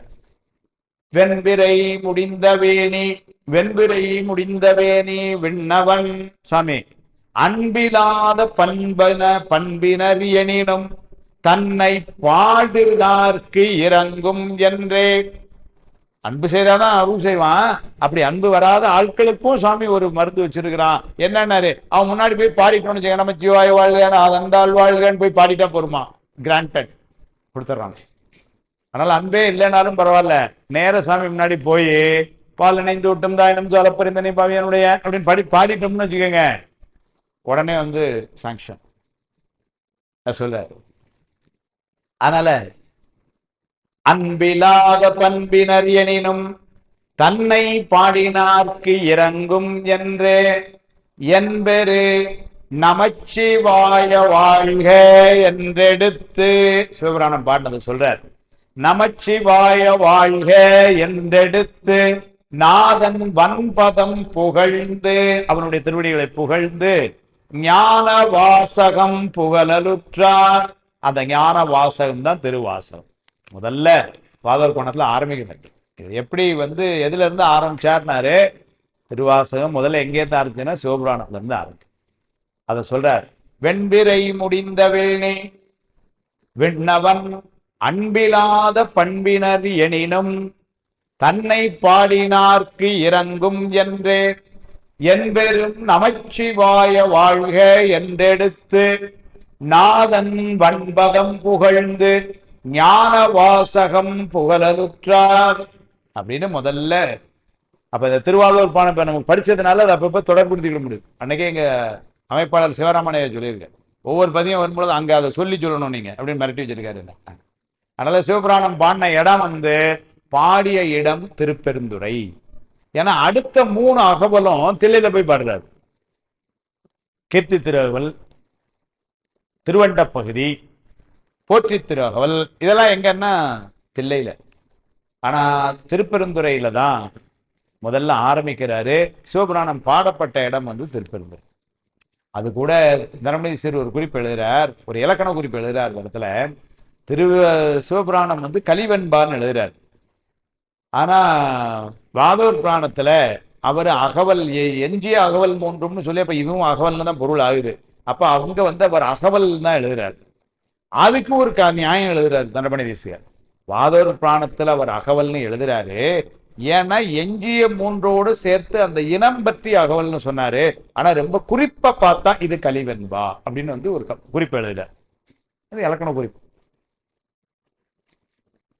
திருப்பெருந்துறை புராணம் பெருங்கவிஞர் மீனாட்சி சுந்தரம் பிள்ளை பாண்டர். அதுல அவர் ஒரு குறிப்பு பண்ணுவார். என்ன பண்ணார், திருவாசகத்துல உள்ள ஒவ்வொரு தலைப்பும், அது சிவபுராணம், கீர்த்தி திருவகவல், திருச்சதகம், குயில்பத்து, திருவம்பாவை, என்னவா இருந்தாலும் சரி, அந்தந்த தலைப்புகள்லாம் அதுல என்ன மாதிரியான செய்தி சொல்ல போறான்னு சொல்லி அதுக்கு ஒரு குறிப்பு முன்னுரை அதை திருப்பெருந்துறை புராணத்துல வச்சார். இப்ப உதாரணத்துக்கு திருவம்பாவைன்னு வச்சுக்கீங்களேன், திருவம்பாவை அப்படின்னா நம்ம என்னமோ கன்னி பெண்கள் காலையில போய் சாமியை வழிபாடு செய்து நல்ல கணவனார் கிடைக்கிறக்கா பாடினது அப்படின்னு மட்டும் நினைச்சிட்டு இருக்கிறோம். ஆனா அவர் சொல்றாரு அப்படிலாம் இல்லையா, அது ஒரு வேண்டுகோள். அப்ப என்ன கேட்க, திருவம்பாவை பாடினா என்ன கிடைக்கும்னார், நல்ல கணவனார் கிடைக்கும். அது மட்டும் இல்ல, வேற என்ன கிடைக்கும்னார், எல்லா விதமான செல்வங்களும் கிடைக்கும்னார் திருவம்பாவை பாடி. எல்லா விதமான செல்வங்கள் சொல்லிட்டா என்ன அர்த்தம், முக்தி செல்வமும் கிடைக்கும்னு அர்த்தம். திருவாவரணம் இன்னைக்கு நமக்கு எல்லாத்தையும் கஷ்டப்பட்டு படிக்க முடியல, நேரம் இல்லை, ஒரு திருவாசகம் மட்டும் படிங்க சார். சரி, திருவாசகம் ஃபுல்லா படிக்க முடியும் சார், 609 பாட்டு இருக்கு, நிறைய இருக்கு, டைம் இல்லை நம்மளோட. திருவம்பாவை சொல்றாரு, மலையிருளில் உற்று உறங்காமல் மன்னபரி வாகர் அருள் செல்வம் முழுக வருகை என செப்பல் திருவம்பாவை. திருப்பெருந்தூர் புராணம் சொல்லுது, மலையிருளில் உற்று உறங்காமல், கேவலத்திலிருந்து அந்த ஆணவமலத்திலே அப்படியே கடந்து போயிராம மலையிருளில் உற்று உறங்காமல் மண்ணு பரிபாகர், சுவாமி குதிரை மேல வந்தவன், மண்ணு பரிபாகர் அருள், அந்த அருளால என்ன கிடைக்கும்னாரு, செல்வம் முழுக வருகை அருள். எல்லா செல்வமும் கிடைக்கும். இந்த உலகத்துல வேண்டிய செல்வம், அதுக்கப்புறம் தேவ உலகத்துல போன அந்த செல்வம், அதுக்கப்புறம் முக்தி செல்வம், எல்லா செல்வம், செல்வம் முழுக வருகை என செப்பல் திருவம்பாவை அப்படின்னு சொல்லுவோம். அதே மாதிரி இங்க சிவபுராணத்துக்கு ஒரு குறிப்பு சொல்றார், எல்லாத்துக்குமே சொல்றார். சிவபுராணத்துக்கு சொல்ல பாருங்க, தேசுரு மாணிக்கம் என சிறந்த திருவாசகத்தில், தேசுரு மாணிக்கன, தேசுன ஒளின்னு அர்த்தம், ஒளி வீசுகின்ற மாணிக்கம் போலவா திருவாசகம். கவிஞர் எப்படி ஆரம்பிச்சார் பாருங்க, தேசுரு மாணிக்கம் என சிறந்த திருவாசகத்தில் பேசு திருச்சிவபுராணத்து அகவல் பெருமை சொல்லில். சிவபுராணத்தினுடைய பெருமையை சொல்லணும்னா அப்படின்னா அது என்ன சொல்ல போகுதுன்னா, ஈசர் தமக்கு இயல்பான திருநாமம் முதல் என ஆரம்பிச்சது நமச்சிவாயன்னு ஆரம்பிச்சார் பெருமானுடைய நாமத்துல. அதனால ஈசர் தமக்கு இயல்பான திருநாமம் முதல் எவையும் மாசறவே, மசன குற்றம், மாசறவே வாழ்க என வாழ்த்துகின்ற அருள் குறிப்பாம். பெருமானுடைய நாமத்தில துவங்கி அவனுடைய குற்றமில்லாத அந்த கருணையை வாழ்க வாழ்க என்று வாழ்த்துவது சிவபுராணம். அப்ப சிவபுராணம் பாடணும் என்ன சொன்னாரு, சுவாமியை வாழ்த்தி பாடுவதற்கு அமைப்பா இருக்கு. பொதுவாக நம்ம என்ன பண்ணுவோம்னா எல்லாம் பாடி முடிக்கும் பொழுது வாழ்த்து போடுவோம், வான்மிகில் வளாது பெய்க முடிக்கும் பொழுது பாடும். ஆனா வாழ்த்து என்பது அப்பப்போ இருக்கணும். திருவிழாப்பாணத்துல காப்பு செயல் சொன்னோடனே அடுத்தர வாழ்த்துன்னு பாடுவார். அங்க வாழ்த்து முதல்ல பாடுவார். ஏன்னா வாழ்த்தனா எல்லாம் நல்லா இருக்கணும், ஒருத்தர் வாழ்த்தணும். நீங்க அடிப்படையாகவே பாருங்க, வாழ்க்கை நெறிய ஒருத்தருக்கு ஒருத்தர் நல்லா இருங்க மகிழ்ச்சியா இருங்கன்னு வாழ்த்துறதுல சொல்றதுலேயே நம்மளும் மகிழ்ச்சியா இருக்கிறோம். ஆனால் அந்த வாழ்த்தை சொன்னார், எப்படி சொன்னார் பாருங்க, ஈசர் தமக்கு இயல்பான திருநாமம் முதல் அப்படின்னா நமச்சிவாயன்னு ஆரம்பிக்கும். அவருடைய திருநாமம் முதல் எவையும் மாசற குற்றமில்லாமல் வாழ்க என வாழ்த்துகின்ற அருள் குறிப்பாம். அதான் சிவபுராணம் என்று சொல்லி, தேசுரு மாணிக்கம் என சிறந்த திருவாசகத்தில் பேசு திரு சிவபுராணத்து அகவல் பெருமை சொல்லில் ஈசர் தமக்கு இயல்பான திருநாமம் முதல் எவையும் மாசறவை வாழ்க என வாழ்த்துகின்ற அருள் குறிப்பாம் என்று சொல்லி, இதுதான் சிவபுராணத்துக்கு அவர் சொன்ன குறிப்புரை முதல்ல. பின்னாடி வந்த ஆசிரியர்கள் இந்த திருவாசகத்தில் உள்ள 51 தலைப்புக்கும் தலைப்புக்கு நடுவில் பின்னாடி என்ன பண்ணாங்க, ஒரு குறிப்பு போட்டாங்க, பிராக்கெட்டுக்குள்ள ஒரு குறிப்பு இருக்கும். அந்த குறிப்பில் என்ன பண்ணாங்க, சிவபுராணத்துக்கு என்ன எழுதி வச்சாங்க, அனாதி முறைமையான பழமைன்னு போட்டு, சிவனது அனாதி முறைமையான பழமை அப்படின்னு போட்டாங்க. ஒன்னொன்னு ஒன்று போட்டாங்க. அடுத்த கீர்த்தி திருவருள் பொழுது திருவருள் புகழ்ச்சி முறைமை எழுதி வச்சாங்க. திருவண்ட பகுதிக்கு போனா தூலமும் சூக்கமும் வியந்தது எழுதி வச்சாங்க. போற்றி திருவள்ளுக்கு போனா சகத்தின் உற்பத்தி எழுதி, திருச்சதகத்துக்கு போனா பக்தி வைராக்கிய விசித்திரம், இப்படி ஒண்ணு எழுதி. அதுல இங்க இதுக்கு என்ன பண்ணாங்க, முதல்ல என்ன எழுதுறாங்க பாருங்க, சிவனது அனாதி முறைமையான பழமை. பழமை அப்படின்னா நமக்கு புரியுது, அது ஒரு வரலாறு. அந்த பழமையில 2 இருக்கான். ஒண்ணு காலத்தால் பழமை, இன்னொன்னு காலத்தால் வரையறை செய்ய முடியாத பழமை. 2 பழமை. ஒண்ணு, இப்ப நம்ம வீட்டுல ஒரு கடியாரம் ஓடிட்டு இருக்கு, ரொம்பாலும் அது எங்க தாத்தா காலத்துல இருந்து ஓடுது சார், கிட்டத்தட்ட 100 வருஷமா ஓடுது. இது பழமையை சொல்றது ஒரு பக்கம். இன்னும் சில பொருளை சொல்றோம், அதான் ஏதோ ஒண்ணு சொல்றோம், அதெல்லாம் எப்ப வந்ததுன்னே தெரியல அப்படின்னு காலத்தால் வரையறை செய்ய முடியாத பழமை. இந்த காலத்தால் வரையறை செய்ய முடியாத பழமைய எப்படி ஒரு வார்த்தை போட்டாரு, அனாதி முறைமையான பழமைன்னாரு. அனாதி முறைமையான பழமைன்னு அர்த்தம் எப்போதும் உள்ள பொருள்னு அர்த்தம். பதிபசு பாசம் என பகர்மூன்றில் பதியினை போல் பசுபாசம் அனாதி திருமந்திரம். ஆனாலும் இது எப்ப சுவாமி எவ்வளவு நாளா நம்ம கூட இருக்கிறான் அப்படின்னா அதுக்கு ஒரு காலம் சொல்லி ஆகணும். அந்த காலத்தை எப்படி சொன்னாரு, அனாதி முறைமையான பழமைன்றார். அப்படின்னா சுவாமிக்கும் உயிர்களுக்கும் உள்ள தொடர்பு என்பது அது எப்போதும் உள்ள தொடர்பு. அதைத்தான் இந்த சிவபுராணம் சொல்ல வருதுன்னார். முதல்ல சொல்லும் பொழுது எப்படி ஆரம்பிச்சார் பாருங்க, அனாதி முறைமையான பழமைன்னு சொல்லிட்டு காலத்தோடு காலத்தால் வரையறை செய்ய முடியாத பழமை, எனவே அனாதி முறைமையான பழமையாம் அப்படின்னு தண்டமணிதீசர் குறிப்பிடுங்க. அந்த அனாதி முறைமையான பழமையாய் இருக்கின்ற சிவபுராணத்தை, ஏன்னா இப்ப எல்லாருக்கும் வந்து திருவாசகம் தெரியும், அது திருவாசகம் சிவபுராணம் தெரியாதவங்க யாரும் இருக்கவே முடியாது. திருநீர் பூசுற எல்லாத்துக்கும் சிவபுராணம் தெரியும். சிவபுராணத்தை எப்ப நம்ம மனப்பாடம் செஞ்சோம் அப்படின்னு கேட்டா அதுவும் காலத்தால் வரையறை செய்ய முடியாம தான் இருக்கு இல்லைங்களா. எப்ப மனப்பாடம் செஞ்சோன்னு கேட்டோம், எப்ப பண்ணோங்கம்மா அது தெரியல சார். ஏன்னா அதை உட்கார்ந்து நமச்சிவாழ்ந்தாலும் இப்படி எல்லாம் படிச்ச மாதிரி ஞாபகமே இல்லை. அது எப்பதான் அது எப்போ கூடவே வந்தது. எப்படி கூட வந்ததுன்னாரு, வீட்டுல பாட்டி பாடுன்னு தாத்தா பாடிச்சு, அப்பா பாடினேன், அம்மா பாடினேன், நம்ம அப்படியே கேட்டு கேட்டு கேட்டு நமச்சிவாழ் நான் தாழ்வு இப்பொழுது நெஞ்சலிங்க அதான் தாழ்வு கோவலி அண்ட குடும்பம் அம்மா அப்படின்னு வந்துருச்சு கூடவே. அதனால அந்த சிவபுராணத்தை தான் முதல்ல அவர் பாடினதா இருக்கு. அதுதான் முதல்ல ஆரம்பிக்கிறார். நமச்சிவாய வாழ்க நாதன் தாள் வாழ்க, இப்படிதான் நூல் ஆரம்பிச்சார். 12 திருமுறைகள்லயே மிகப்பெரிய ஒரு சிறப்பு இந்த திருவாசகத்துக்கு என்னன்னா, இந்த திருமுறைக்கு நமச்சிவாய வாழ்க என்று 5 எழுத்தை கொண்டு ஆரம்பிக்கப்பட்ட திருமுறை இது ஒண்ணுதான்.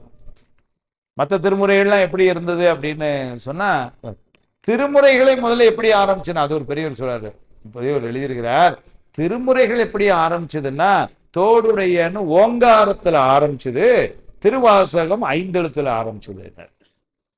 ஏன்னா 5 எழுத்தை சொல்லாத திருமுறைகளே கிடையாது. 12 திருமுறைகளும் 5 எழுத்து சொல்லியிருக்கு. எல்லா திருமுறையும் ஞானசம்பந்தர் பதியம் படுறார், அப்பர் பதியம் படுறார், சுந்தரர் பதியம் படுறார், திருவாசகத்துல இருக்கு. 9ஆம் திருமுறையில் அங்கங்க அற்புத தெய்வம் இதனில் மற்றுண்டே அன்பொடு தன்னை அஞ்செழுத்தின் சொற்பதத்துள் வைத்து உள்ளம் அள்ளுறும் தொண்டருக்கு எந்திசை கனகம்ங்கிறார். எல்லா இடங்கள்லயும் வந்து திருமுறை பாருங்க, 5 எழுத்து சொன்ன உடனே கரண்ட் வந்துருச்சு. அதனால அவ்வளவு சிறப்பு. 5 எழுத்து சொன்னா கரண்ட் வந்து சொல்லக்கூடாது, 5 எழுத்து சொன்னா ஒளி வந்து விட்டது. அதனால இருளை நீக்கி ஒளியை தருவது 5 எழுத்து. ஆணவமாகிய இருளை நீக்க வல்லது 5 எழுத்து இல்லைங்களா. அதனால அந்த 5 எழுத்து எல்லாருக்குமே, அந்த 5 எழுத்தை எல்லா திருமுறையிலும் சொன்னாலும் இந்த திருமுறை சிறப்பு என்னன்னா 5 எழுத்துனாலே ஆரம்பிச்சார். நமச்சிவாய வாழ்க. தண்டபாணி தேசிகர் இந்த சிவபுராணத்தை 8 பகுதியா பிரிக்கிறார். நம்ம பொதுவாக படிக்கிறோம், நமச்சிவாய வாழ்க நான் தாழ் வாழ்க அப்படியே பயக்கடைசியில சொல்லி பாட்டின் பொழுதும் சொல்வார், செல்வர் சோபரத்தின் உள்ள சொன்னிகள் பல்ல உரிமை எது பண்ணிது அப்படி எல்லாம் தெரியலாம். ஆனா அந்த பொருள் பிரிக்கும் பொழுது எப்படி பிரிக்கிறாரு, 8 பகுதியா பிரிக்கிறாரு. முதல்ல நமச்சிவாய வாழ்க, அதுவே ஒரு பகுதியினர். நமச்சிவாய வாழ்கன்னு சொன்னதே ஒரு பகுதி, அதனுடைய சிறப்பு அர்த்தல வாரேன். 2வதா இறைவன் அதுல இருந்து ஆரம்பிச்சு நாதன் தாழ் வாழ்க, இமைப்பொழுதும் என்னெஞ்சில் நீங்காதான் தாழ் வாழ்க, கோகலி ஆண்ட குருமனிதன் தாழ் வாழ்க, அதெல்லாம் சொல்றது. ஆகமம் ஆயினின்று அன்னிப்பான் தாழ் வாழ்க, ஏகன் அநேகன் இறைவன் அடி வாழ்க, அது வரைக்கும் ஒரு பகுதியா. 2வது பகுதி நாதன் தாழ் வாழ்கள் ஆரம்பிச்சு இறைவன் அடி வாழ்க, அதுக்கு உரை எழுதுறாரு அந்த பகுதிக்கு. இந்த வாழ்த்து 5 அப்படின்னா நமச்சிவாய வாழ்க தனியா பிடிச்சார். மொத்தத்துல 6 வாழ்த்து இருக்கு. முதல்ல அந்த 6 வாழ்த்துல முதல் வாழ்த்தை விட்டு இந்த 5ஐயும் வாழ்த்து 5 சிவன் நாதன் அப்படின்னா தலைவன், ஆதி நின்று அருள் வழங்கும் முறைமையினர், அவன் 5ஆக நின்று 5 அருள் நமக்கு தருகின்ற முறைமை அப்படின்னு எழுதினார். இது கூட வந்து பாத்தீங்கன்னா அதுல ஒரு சின்ன குறிப்பு நம்முடைய சோசோமி ஐயா வந்து சொல்வார். அது திருவாசகத்துல மொத்த பாடல்கள் இன்னைக்கு நம்ம கையில கிடைச்ச பாடல்கள் வந்து 658. 656 தான் முன்னாடி ஒரு குறிப்பு இருந்தது. ஆனா அதுக்கப்புறம் 2 சேர்ந்தது 658. இப்ப அண்மையில இன்னொன்னு 659ன்னு சொல்றாங்க. அது இருக்கட்டும், பெரியவங்க ஆராய்ச்சியில.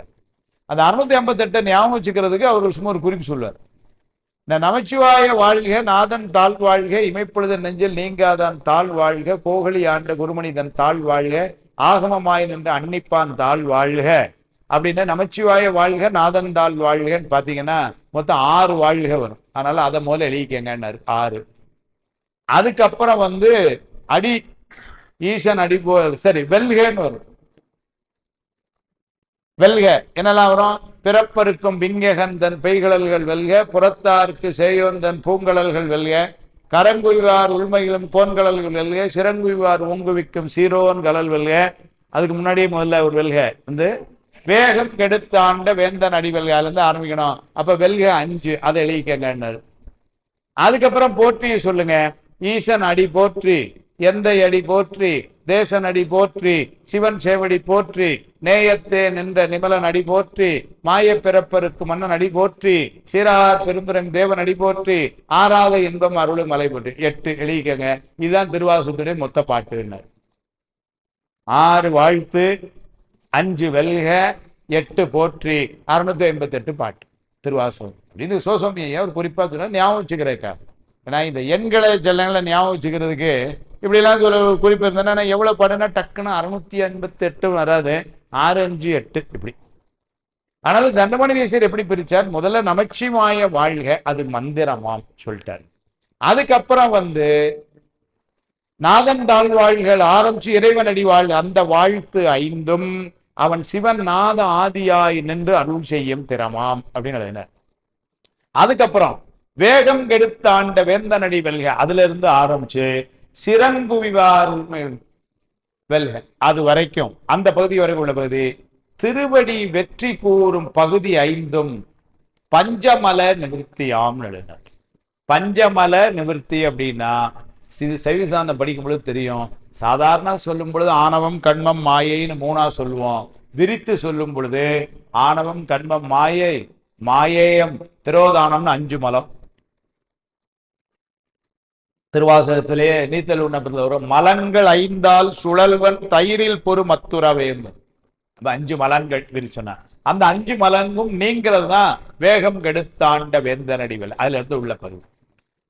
ஈசன் அடி போற்றி, எந்த அடி போற்றின்னு சொல்ற 8 போற்றிகளும் இறைவனுடைய காருண்யமாகிய என் குணங்கள் எழுதினார். அந்த 8 போற்றியும் இறைவனுடைய குணங்கள் 8ஐயும் காட்டுது அப்படின்னு எழுதினார். 4ஆவதா சிந்தை, 5ஆவதா சிந்தை மகிழ சிவபுராணந்தன்னை முந்தை வினை முழுதும் ஓய உரைப்பேன் யான். அதுக்கு உரை எழுதுறாரு குறிப்பு. இச்சிவபுராணத்தை இயற்றுவதற்கான காரணம் என்னன்னா, உயிர்கள் ஐம்புலக்கட்டிலிருந்து அகன்று பேர் ஆனந்தம் பெற்று இன்பம் எய்துவதற்காக. அப்ப இந்த புலன்களில் இருந்து விடுபட்டு இன்பம் பெற வேண்டும்னா என்ன செய்யணும்னாரு? சிவபுராணம் படிக்கணும். சிந்தை மகிழ சிவபுராணம் தன்னை முந்தை வினை முழுதும் ஓய உரைப்பன் யான் அப்படிதானே சொன்ன. அதை இந்த இடத்துல சொல்றார். சொல்லிட்டு கண்ணுதலான் தன் கருணை கண்காட்ட வந்தெய்தி எண்ணுதற்கு எட்டார் எழிலார் கடல் இறைஞ்சி, அந்த பகுதியை ஆச்சாரிய வணக்கம் எழுதுறார். பெருமானுக்கு நம்ம செய்யற வணக்கம்ங்கிறார். ஆச்சாரிய வணக்கம்னா ஆச்சாரியனா குருநாதர். சுவாமி குருநாதரா வந்ததுனால குருநாதருக்கு செய்யற வணக்கம் அப்படின்னு எழுதுறார். விண்ணிறைந்து மண்ணிறைந்து மிக்காய் விளங்கொழியாய் எண்ணிறந்து எல்லை இலாதானே என்பது இறைவனது இயல்பு உபதேச வாயிலாக உணரத்தக்கது. ஏன்னா பெருமானுடைய இயல்பை யார் நமக்கு சொல்ல முடியும்னாரு? குருநாதருடைய உபதேசத்துல தான் தெரிய முடியும். அதனால பெருமானுடைய இயல்பு நமக்கு எப்படி தெரியும்னா உபதேச வாயிலாக உணர்தல். அதான் அந்த பகுதி. கடைசியா நின் பெரும் சீர் பொல்லா வினையேன் புகழுமாறு ஒன்றறியேன் ஆரம்பிச்சு பல்லோரும் ஏத்த பணிந்து வரைக்கும் உள்ளது 8வது பகுதி சொல்றார். துதியும் இதன் பெருமையும் இதன் பொருள் பயனை உணர்வோர் உணர்த்துவோர் எய்தும் பயனை உணர்த்துகிறது. அப்படின்னா இதனுடைய பொருள் பயனை உணர்வோர் உணர்த்துவோர் 2 வார்த்தை போட்டார். உணர்வோர் நம்ம படிச்சு உணர்தல், உணர்த்துவோர் நம்ம படிச்சதை 2 பேருக்கு சொன்னோம்னா அது ஞான நூல்தனை ஓதல். அடுத்த வார்த்தை என்ன போட்டார் சித்தியார்ல? ஓதுவித்தல். நம்ம படிக்கவும் செய்யணுமா, பிறர் படிக்கிறதுக்கு நம்ம உதவி பண்ணுமா. அதனால ஞான நூல் தனை ஓதல், ஓதுவித்தல், நற்பொருளை கேட்பித்தல், தான் கேட்டல், நன்றாய் ஈனமிலா பொருளதனை சிந்தித்தல், இவை ஐந்தும் இறைவன் அடி அடைமிக்கும் எழில் ஞான பூசையினர் சிவஞான சித்தியார். அப்ப 5 சொல்றார் நமக்கு என்னெல்லாம் செய்யணும்னாரு. ஞான நூல்தனை முதல்ல நம்ம படிக்கணும். ஞான நூல்தனை ஓதல், அப்புறம் ஓதுவித்தல். அதுதான் இப்ப எல்லாம் பண்றாங்க. நீங்க மார்கழி அருள்மலைன்னு 15 நாளைக்கு 3 நாள் திருமந்திரத்தை 2 மணி நேரம் வச்சு பெரியவங்களை வச்சு கொட்டினாங்கன்னா அது என்னன்னாரு, அது நம்ம எல்லாம் படிக்குமாறு செஞ்சது ஓதுவித்தல். இன்னைக்கு ஆடல்வர்கள்ல இருந்து குழந்தைகளுக்கு எல்லாம் போய் திருமுறை சொல்லி கொடுக்குறாங்கன்னு என்ன அர்த்தம்? அது ஓதுவித்தல். அது ஒரு ஞான பூசை. அதனால ஞான நூல் தானே ஓதல் நம்ம செய்யணும். அப்புறம் ஓதுவித்தல், நற்பொருளை முதல்ல கேட்டல். உபதேசத்தை முதல்ல கேட்கணும், காது கொடுத்து. அதுக்கே புண்ணியம் செஞ்சிருக்கணும். குருநாதர்கிட்ட உபதேசம் வாங்கணும், கேட்டல். அப்புறம் கேட்பித்தல், அதுக்கு ஏற்பாடு செய்யணும். எல்லாரும் கேட்கறதுக்கு வழி பண்ணி கொடுக்குது, கேட்பித்தல். நன்றாய் ஈனமிலா பொருள் அதனை சிந்தித்தல்.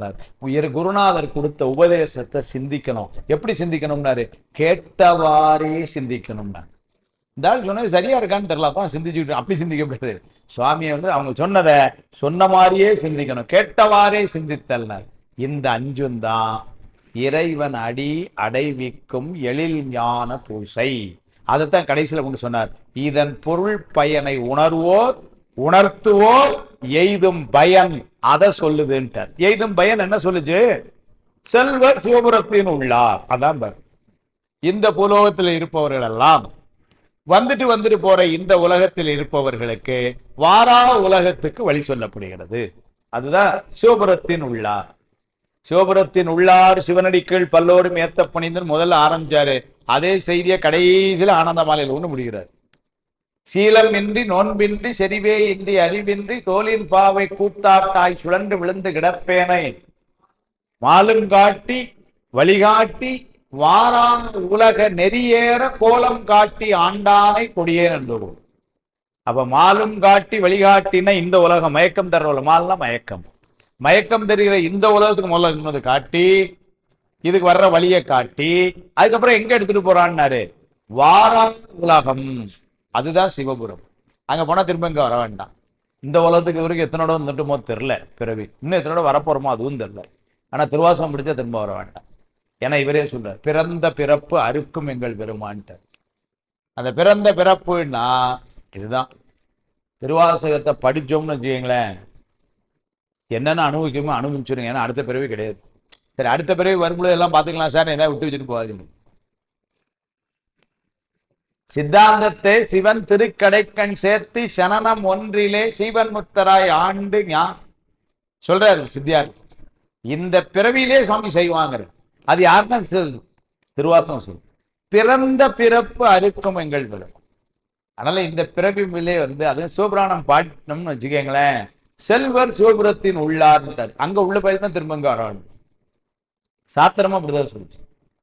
வாய்வரியோன் தந்த வரம ஆனந்த பயனை தூய திரு வாய்மலரால் சொற்செய்து மாய கருவாதை யாம் அறியாதவாறு செய்தான் கண்டாய். திரும்ப இன்னொரு கருவுக்குள்ள நான் வராம பார்த்துட்டான். அதனால திருவாசகம் சிவபுராணம் படிக்கிறவங்களுக்கு எல்லாம் திரும்ப இங்க பிறவி கிடையாது, அது நிச்சயம் சொல்லப்படும் சொல்லி இப்ப நூல் ஆரம்பிக்கிறார். இப்படி 8 பகுதியா இருக்கிற நூல் சிவபுராணம். அத முதல்ல சொல்றார், நமச்சிவாய வாழ்க. முதல்ல ஆரம்பிக்கிறார், நமச்சிவாய வாழ்க என்கின்ற இந்த நமச்சிவாயம் என்பது 2 பொருளா முதல்ல சொல்லுச்சு. ஒண்ணு அவனுடைய நாமம், இன்னொன்னு அது மந்திரம்.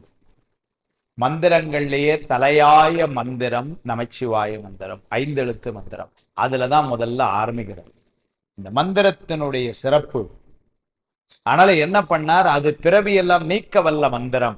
முதல்ல அதுலதான் ஆரம்பிக்கிறார், நமச்சிவாய அப்படின்னு ஆரம்பிச்சு. அந்த மந்திரம் அப்பேற்பட்ட மந்திரம்.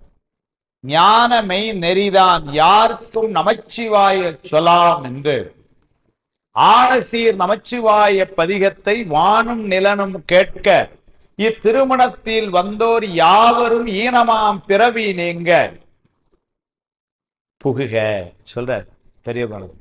ஞானசம்பந்தர் கடைசியில காதலாய் பாடுற சூழலை அவர் சொல்றார். கல்யாணம் கல்யாணத்துல அவங்க அம்மா அப்படி சுத்தி வரப்போறாங்க. அங்க வந்து சுவாமிகிட்ட வந்து கேட்டார், இந்த கல்யாணத்துக்கு வந்தவங்களுக்கு எல்லாம் சுவாமி நீங்க தான் கிஃப்ட் கொடுக்கணும்ட்டார். பாருங்க, கல்யாணத்துக்கு வந்தவங்க கல்யாண மாப்பிள்ளைக்கு கிஃப்ட் கொடுப்பாங்க, இந்த கல்யாணத்துல மாப்பிள்ளை கிஃப்ட் கொடுக்காரு எல்லாத்துக்கும். அது என்ன வேண்டாம், நேரம் சாமிகிட்ட போய் கேட்டார், வந்தவங்க எல்லாத்துக்கும் கிஃப்ட் கொடுக்கணும் சாமி அப்படியா அப்படின்னு என்ன பண்ணிட்டார் பாருங்க. எனக்கு மட்டும் இல்ல வந்தவங்களும் கொடுக்கணும்னார். அங்க ஒரு ஒளி வந்தது, எல்லாரும் உள்ள போங்கன்ட்டார். அப்படி எல்லாரும் உள்ள போங்கும் பொழுது என்ன பாடினார்னா காதலாய் கேஸ்ல பதியம் பாடுறார். அந்த இடத்தை சேக்கலா சுவாமி எப்படி பண்றாரு பாருங்க. ஞான மெய் நெறிதான் யாருக்கும் அப்படின்னார். நமச்சிவாய அச்சொலாம்னார். எல்லாருக்கும் ஒரே மந்திரம். என்ன மந்திரம்னாரு? நமச்சிவாயம். திருப்பூருக்கு ஒரு மந்திரம், கோயம்புத்தூருக்கு ஒண்ணு, லண்டனுக்கு ஒண்ணு அப்படிலாம் கிடையாது. இந்த சமயத்துல பிறந்தா ஒண்ணு, அந்த சமயத்துல பிறந்தா ஒண்ணு அப்படிலாம் கிடையாது. ஆம்பளையா பிறந்தா ஒண்ணு, பொம்பளையா பிறந்தா ஒண்ணு அப்படிலாம் கிடையாது. எல்லாத்துக்கும் ஒரே வார்த்தையில போட்டாரு. யாருக்கும் நமச்சிவாய சொல்லா ஆனசீர் நமச்சிவாய பதிகத்தை வானும் நிலனும் கேட்கிறார். அவர் பாடின அந்த காதலாய்க்க சிந்து பதிகம் இங்க மட்டும் இல்லையா, அங்கேயும் கட்டுச்சான். ஏன்னா வானவர்களும் பிறவி நீங்கணும்ல, பாவம் அவன் எங்க போவான். அதனால வானும் நிலனும் கேட்க இத்திருமணத்தில் வந்தோர் ஈனமாம் பிறவி தீர. ஈனமாம் பிறவியினர், ஏன்னா அது கேளான பிறவி தானே. அதனால ஈனமாம் பிறவி தீவிர யாவரும் புகுக. அப்ப யாருக்கும் மெய் நெறி என்னன்னா நமச்சிவாயம். அதை சொல்லிதான் ஆரம்பிக்கிறது. அதனாலதான் பின்னாடி அப்பர் சுவாமிகள் நமச்சிவாயவே ஞானமும் கல்வியும், நமச்சிவாயவே நானறிவிச்சையும், நமச்சிவாயவே நானென்று ஏத்துமே, நமச்சிவாயவே நன்னறி காட்டுமே. அந்த நமச்சிவாயவே ஞானமும் கல்வியும் 5ஆம் திருமுறை. அதனால வஜ்ரவேல் மொழியார் சரிசிதாந்த ஞானபானு அவர் உரை எழுதும்போது சொல்வார், நமச்சிவாயவே ஞானமும் கல்வி. அதனாலே ஞானம் என்பது அவர ஞானமும், ஞானம் என்பது பரஞானமும், கல்வி என்பது அவர ஞானமும் எழுதினார். நல்ல என்ன பாருங்க உரைய. நான் அறியும் செய்யும், நான் எனக்கு தெரிஞ்ச வித்தை எல்லாமே எங்கேருந்து வந்ததுன்னாரு நமச்சிவாயத்துல. யா மோதிய கல்வியும் எம் அறிவும் தாமே வர வேலவர் தந்ததனால் அருணார். இங்க இவர் என்ன சொன்னார் பாருங்க, நானே படிச்சேன்னு சொல்ல, நமச்சிவாயம் தந்ததுன்ட்டு. நமச்சிவாயவே ஞானமும் கல்வியும், நமச்சிவாயவே நான் அறிவிச்சையும். நான் அறிவிச்சையும்னா நான் அறிந்த வித்தை எல்லாம் எதுன்னாரு நமச்சிவாயம். நமச்சிவாயவே நான் நவின்று ஏத்துமேன்னாரு. சொல்ல வேண்டியது ஒன்னே ஒண்ணுதான், நம்ம எல்லாம் என்னன்னாரு நமச்சிவாயம். வாயை திறந்தாலே சுவாமியத்தான் பேசணும்னு தான் சொல்லி வச்சிருக்காங்க. அப்படின்னா என்னதான் வாயை திறக்கப்படாதுன்னு. திறந்தா என்ன பேசணுமா? சாமி தான் பேச. பேசில் தாம் ஈசனே எந்தா எந்தை பெருமான் என்றென்றே பேசி பேசி பூசில் தாம் திருநீரே நிறைய பூசினர் திருவாசகர். அப்ப பேசில் தாம் யார பேசணும்? சாமியை தான் பேசணும். சாமியை பேசணும்னு என்ன அர்த்தம்? சாமி பேரை சொல்லி தானே பேசணும். சாமி பேர் என்ன? நமச்சிவாயம். அதனால எதை பேசினார்? நமச்சிவாயம் தான் பேசணும். 4 வேதத்தினுடைய பொருளே அதுதான். வேதம் 4 மெய்ப்பொருளாவது நாதன் நாமம். அதனால நமக்கு மந்திரம் வந்து அதுதான். அதனால அந்த மந்திரத்துல தான் ஆரம்பிக்கிறார். நமச்சிவாய வாழ்க. வாழ்க அப்படின்னு சொன்னா அதுக்கு பொருள் என்னன்னா வணக்கம் என்பதுதான் பொருள். ஏன்னா வாழ்க அப்படின்னா அர்த்தலின் நாதன் தாள் வாழ்கிறார். இப்போ நம்ம சில பேரை நீங்க வாழ்க அப்படின்னு வந்து சொல்றோம். ஏன் சார் சாமியும் போய் நம்ம வாழ்கன்னு சொல்லலாமா? சாமி தான் நம்மளை வாழ்கன்னு சொல்லலாம். பொதுவாக இந்த உலகத்துல வாழ்கன்னு நம்ம யாரை வாழ்த்துவோம்? நம்மை விட இளையவர்களை வாழ்த்துவோம். நம்மை விட பெரியவர்களை போய் வாழ்த்த முடியுமா? நம்ம ஒரு 60ஆம் கல்யாணத்துக்கு போய் அஜய் நல்லா இருங்க வாழ்க வாழ்க அப்படின்னு நம்ம சொல்ல முடியுமா? அவங்க தான் நீ நல்லா இருக்குன்னு சொல்லணும். ஆனா நம்ம சொல்லலாம் சொல்றாரு. ஏன்னா வாழ்த்துதல் என்பதற்கு ஒரு பொருள் வணங்குதல் என்பது. அந்த வாழ்த்துக்கு தமிழ்ல 3 பொருள் சொன்னாங்க. 3 பொருள் சொன்னாங்க. என்னெல்லாம் சொன்னாங்க பாருங்க. வாழ்த்தும் வணக்கமும் பொருள் இயல்பு உரைத்தலும்னு சொன்னாங்க. மங்கள வாழ்த்துக்கள் சொன்னாங்க. அப்படின்னா என்ன அர்த்தம்? அப்படின்னா நம்மை விட பெரியவர்களை நாம் வாழ்த்தினாலுமே அது என்ன பொருள்ல போயிரும்னா வணக்கம்ங்கிற பொருள்ல போயிடும். வாழ்த்த வயதில்லை வணங்குகிறோம்னா இனிமே சோறா எழுத வேண்டாம், வாழ்த்துகிறோம்னு எழுதலாம். ஏன்னா வாழ்த்துகிறோம்னு எழுதினாலே அது வணங்குகிறோம்னு தான் அர்த்தம். மலர் சிலம்படி வாழ்த்தி அப்படிதானே சொல்லிட்டாரு. பெருமானுடைய திருவடியை வாழ்த்துறாரு. அது போய் வாழ்த்திட்டு என்ன சொல்லிட்டாரு? இந்த வாழ்த்து வணக்கமான்ட்டார். உலகலாமுனம் தோதற்கரியவன் நில உலாவிய நீர்மலி வேணியன் அலையில் சோதியன் அம்பலத்து ஆடுவான் மலர் சிலம்படி வாழ்த்தி வணங்குவான். மண்டுகதில்லை வளர்க நம் பக்தர்கள் வஞ்சகர் போய் அகல பொன்னின் செய் மண்டபத்து உள்ளே புகுந்து போனியெல்லாம் விளங்க அன்னடை மடவாள் உமைகோன் அடியோமுக்கு அருள் புரிந்து பின்னை பிறவி அறிக்க நெறி தந்த பித்தற்கு பல்லாண்டு உறுதுமென சுவாமிக்கு போய் பல்லாண்டு சொல்லி நம்ம எங்க நமக்கே நாளைக்கு இருக்கமானு தெரியல. நம்ம போய் பெரிய சாமிக்கு பெரிய பல்லாண்டு சொல்றோம்னா என்ன அர்த்தம்னா அது வணக்கம். அதுதான் இங்கேயும் சொன்னார். அப்ப நமச்சிவாய வாழ்க அப்படின்னா அந்த மந்திரம் வாழ வேண்டும். ஏன்னா அதுதான் நன்னெறி காட்டுமேனர். நமச்சிவாயவே நன்னெறி காட்டுமேனர். நன்னெறி என்பது முக்தி இன்பம் என்று பொருள். நெறியல்லா நெறிதன்னை நெறியாக நினைவேனை சிறு நெறிகள் சேராமே திருவருளை சேரும் வண்ணம்னு சொல்லிட்டார். சொல்லிட்டு 4வது பாட்டுல ஒரு வார்த்தை போட்டார், தூ நெறியேன்னு போட்டார். மன்னதனில் பிறந்தைத்து மாண்டுவிழ கடவேனை என்னமிலா அன்பருளி என ஆண்டிட்டு என்னை உந்தன் சுண்ண வெந்நீர் அணிவித்து தூணெறியே சேரும் வண்ணம். அந்த தூணெறிங்கிறது தான் வள்ளலார் பின்னாடி வந்து பெருநெறி பிடித்து ஒழுக வேண்டும் வண்ணர். ஏன்னா சிறுநெறிகள் பல இருக்கு. அந்த சிறுநெறியில என்ன ஆயிடும்னாரு, ஒரு நாள் இல்லாம போயிடுமா. 9ஆம் திருமுறையில சொல்றாரு, சொல்லாண்ட சுருதி பொருள் சோதித்த தூய்மன தொண்டர் உள்ளீர் சில்லாண்டில் சிதையும் சில தேவர் சிறுநெறி சேராமே.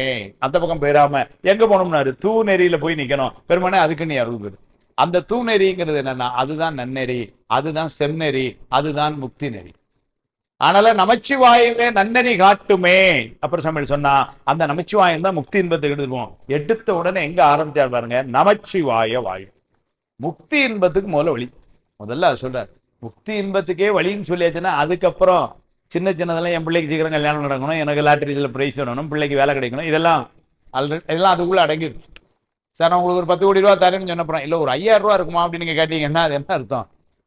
அதே மாதிரி இவ்வளவு பெரிய பரிசையை சொன்னதுக்கு அப்புறம் கீழே இருக்குது அதெல்லாம் எல்லாம் கொடுத்தாச்சு. நான் தான் அன்னைக்கே சொன்னேன், சிவபுராணம் பாடினா இந்த பிறவியில் செல்ல, திருவாசகம் பாடினா இந்த பிறவிலே மகிழ்ச்சியா இருக்கலாம், மேல போய் செல்லங்களை கொஞ்ச நாள் தேவர் உலகத்துல ஜாலியா இருக்கலாம்.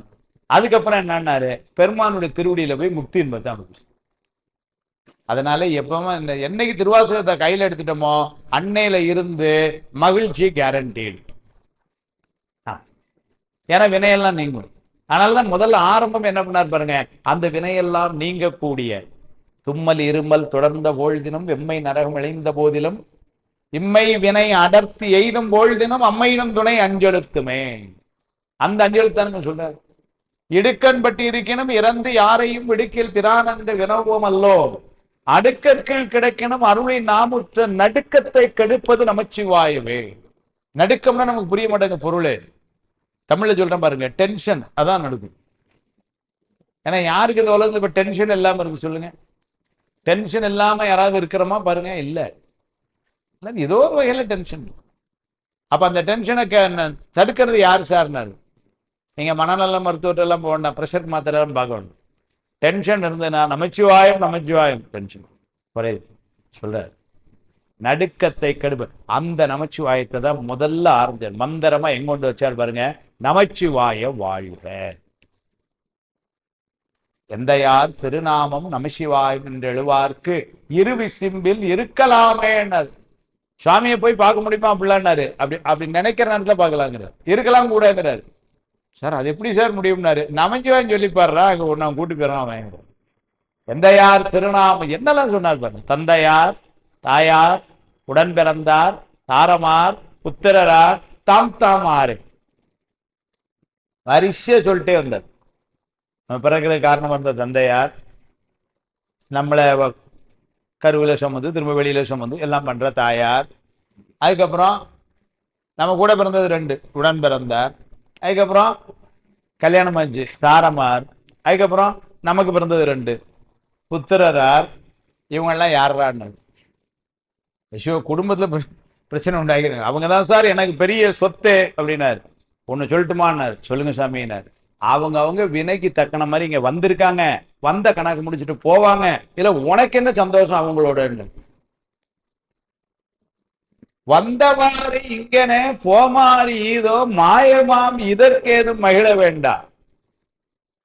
ஐயோ அதுதான் நான் உண்மையிலே இவ்வளவு நாள் வாழ்க்கையே சந்தோஷம் அதான் நினைச்சிருக்கேன். அதுவும் போச்சா? சிந்தையீர் உமக்கொன்று சொல்ல கேண்மின். திகழ்மதியும் வாளரவும் திளைக்கும் சென்னி. திகழ்மதினா பிறைச்சந்திரன், வாளரவும் பாம்பு. திகழ்மதியும் வாளரவும் திளைக்கும் சென்னி. தலையில இதெல்லாம் கொண்டோம் சாமி. அதனால அவனுடைய நாமத்தை திகழ்மதியும் வாளரவும் திளைக்கும் சென்னி எந்தையார் திருநாமம் நமசிவாயன் என்று எழுவார்க்கு இரு விசும்பில் இருக்கலாம். சாமி அப்படி கூட இருக்கிறாங்க. அப்புறம் சாமி தான் அந்த பெரிய அந்த தைரியத்தை சாமி பார்க்க முடியுமானாரு. பார்க்கலாமே. இவர் தேவர் அவர் தேவர் என்று இரண்டாட்டாது ஒழிந்து ஈசன் திறமையே பேணி இல்லைங்களா கவராறு தொழுமடியார் நெஞ்சனுள்ளே கன்றாப்பூர் நடுதறியை காணலாமேங்கிறது, பார்க்கலாமேங்கிறது. அந்த நம்பிக்கை அவர் தான் கொடுத்தார். அதனால நமச்சிவாயம் சொன்னா எப்படின்னாரு, சாமி கூட இருக்கிறான். அதனால முதல்ல அந்த மந்திரம், உயர்ந்த அந்த மந்திரம், நமக்கு வாழ்க்கையில கவசம் மாதிரி கூடயே வர்ற அந்த மந்திரம், அதைத்தான் அந்த திருமுறை ஆரம்பமே நமச்சிவாய வாழ்க. ஏன்னா அந்த மந்திரம் நிலைத்து நிற்கணும். அடுத்த வார்த்தை போட்டாரு, நாதன் தாழ் வாழ்க. நாதன் அப்படின்னு சொன்னா தலைவன் அர்த்தம். இப்ப கூட சொன்ன நாதனே நான் உனக்கோர் அன்பன் என்பேன் அப்படின்னு சொன்னா நாதன்னா தலைவன் அர்த்தம். ஆதியாம் கைலை செல்வன் அணிநெத்தி தன்னை காக்க தாதவள் கடப்பன் தாரான் தான் முதலை காக்க சோதியாம் தனிசேசன் துரிசிலா வெளியை காக்க நாதனாம் கார்த்திகேயன் நாசியை நைந்தார். அப்ப பாமன் சொல் சண்முக கௌசம் நாதனாம் கார்த்திகேயன் முருகப்பெருமான், அவன் தான் தலைவன். அப்ப நாதன்னா தலைவன் அர்த்தம். நாதன் தாழ் வாழ்கன்னா அந்த தலைவனுடைய திருவடிகள் அது வாழ்க. நாதன் தாழ் வாழ்க. இன்னொரு பொருள் அருணையார் இப்படியும் கொள்ளலாம்னு எழுதுறாரு. என்ன சொல்றாரு, நாதன் என்பதனை நாத வடிவாய் நிற்பவன். ஏன்னு சொன்னா 36 தத்துவத்துல சுத்தமாயா போனதுல மேல இருக்கிற தத்துவம் எதுன்னா நாதன். ஒலி வடிவினாய் இருப்பது சுவாமி கடைசியில.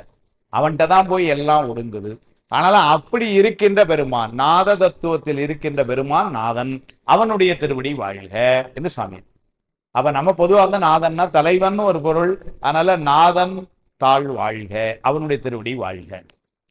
மூணாவதா இமைப்பொழுதும் என்னெஞ்சில் நீங்காதான் தாழ் வாழ்க. இமைப்பொழுதும் அப்படின்னா ஒரு நொடி பொழுது. தமிழ்ல நம்ம இலக்கணத்துல படிப்போம், மாத்திரைன்னு படிப்போம் இல்லைங்களா. ஒரு குறில் அப்படின்னா ஒரு மாத்திரை, நெடில்னா 2 மாத்திரை அப்படின்னா அந்த மாத்திரைங்கிற ஒண்ணு அப்படின்னா சொடக் போடுற நேரம், அதுதான் ஒரு மாத்திரை. அல்ல கண்ணை மூடி முழிக்கிற நேரம். கண்ணிமை நொடியன அவ்வே மாத்திரை சொல்லு அப்படி எழுதுது. அது சொல்லு, கண்ணிமை நொடியன அவ்வே மாத்திரை. ஒரு மாத்திரைக்கு இலக்கணம் சொல்றாரு. அப்படின்னா கண்ணிமையே நொடி அப்படின்னா கண்ணு அப்படி முழிச்சு மூடி முழிக்கிறது, அது அப்படி சொடக் போடுறது, இதான் ஒரு மாத்திரையா.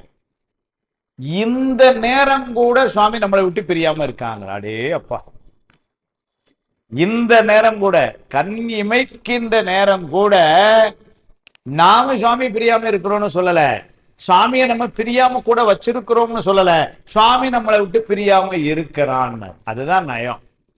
இதெல்லாம் தான் அவசரமான ஒரு திருவாசம் முற்றுவதெல்லாம் பண்ணும் பொழுது நமக்கு நின்று யோசிக்க டைம் இருக்காது. ஏன்னா காலை ஆரம்பிச்சு சாயங்காலம் முடிக்கிறோம், முடிச்சுட்டு போனோம். அதனால வந்து அங்க பாடுறதுலதான் இருப்போம், அவ்வளவுதான் முடியும், இல்லைன்னு சொல்ல. ஆனா தனியே அப்படி உட்கார்ந்து பார்த்தாதான் இமைப்பொழுதும் என் நெஞ்சில் நான் நீக்காம வைத்திருக்கேன்னு சொல்ல, நீங்காதான தொழில் அவன்பால் கொண்டார். அவன் என்னை விட்டு நீங்காமல் இருக்கிறான். நான் என்னுடைய முயற்சினால சுவாமி நான் உள்ள வச்சிருக்கிறேன்னு சொல்லல, சுவாமி என்னை விட்டு நீங்காம இருக்கான. அவனுக்கு எவ்வளவு கருணை சார்.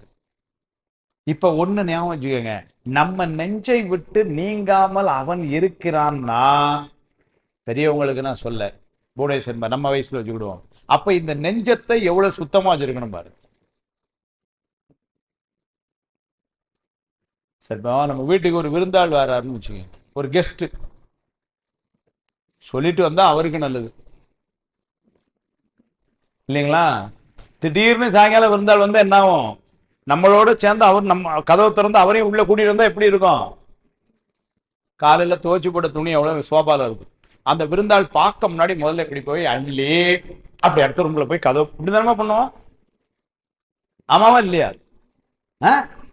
நல்ல வேலை. ஏன்னா ஒரு இல்லைன்னா நான் எங்க வீட்டுல மட்டும்தான் அப்படி இருக்கோன்னு அதுக்காக பார்த்தேன். ஏன்னா வேலைக்கு போயிட்டு வரோம், அவசரம் எப்படிமா இருக்கும், திடீர்னு கெஸ்ட் வந்துட்டோம்.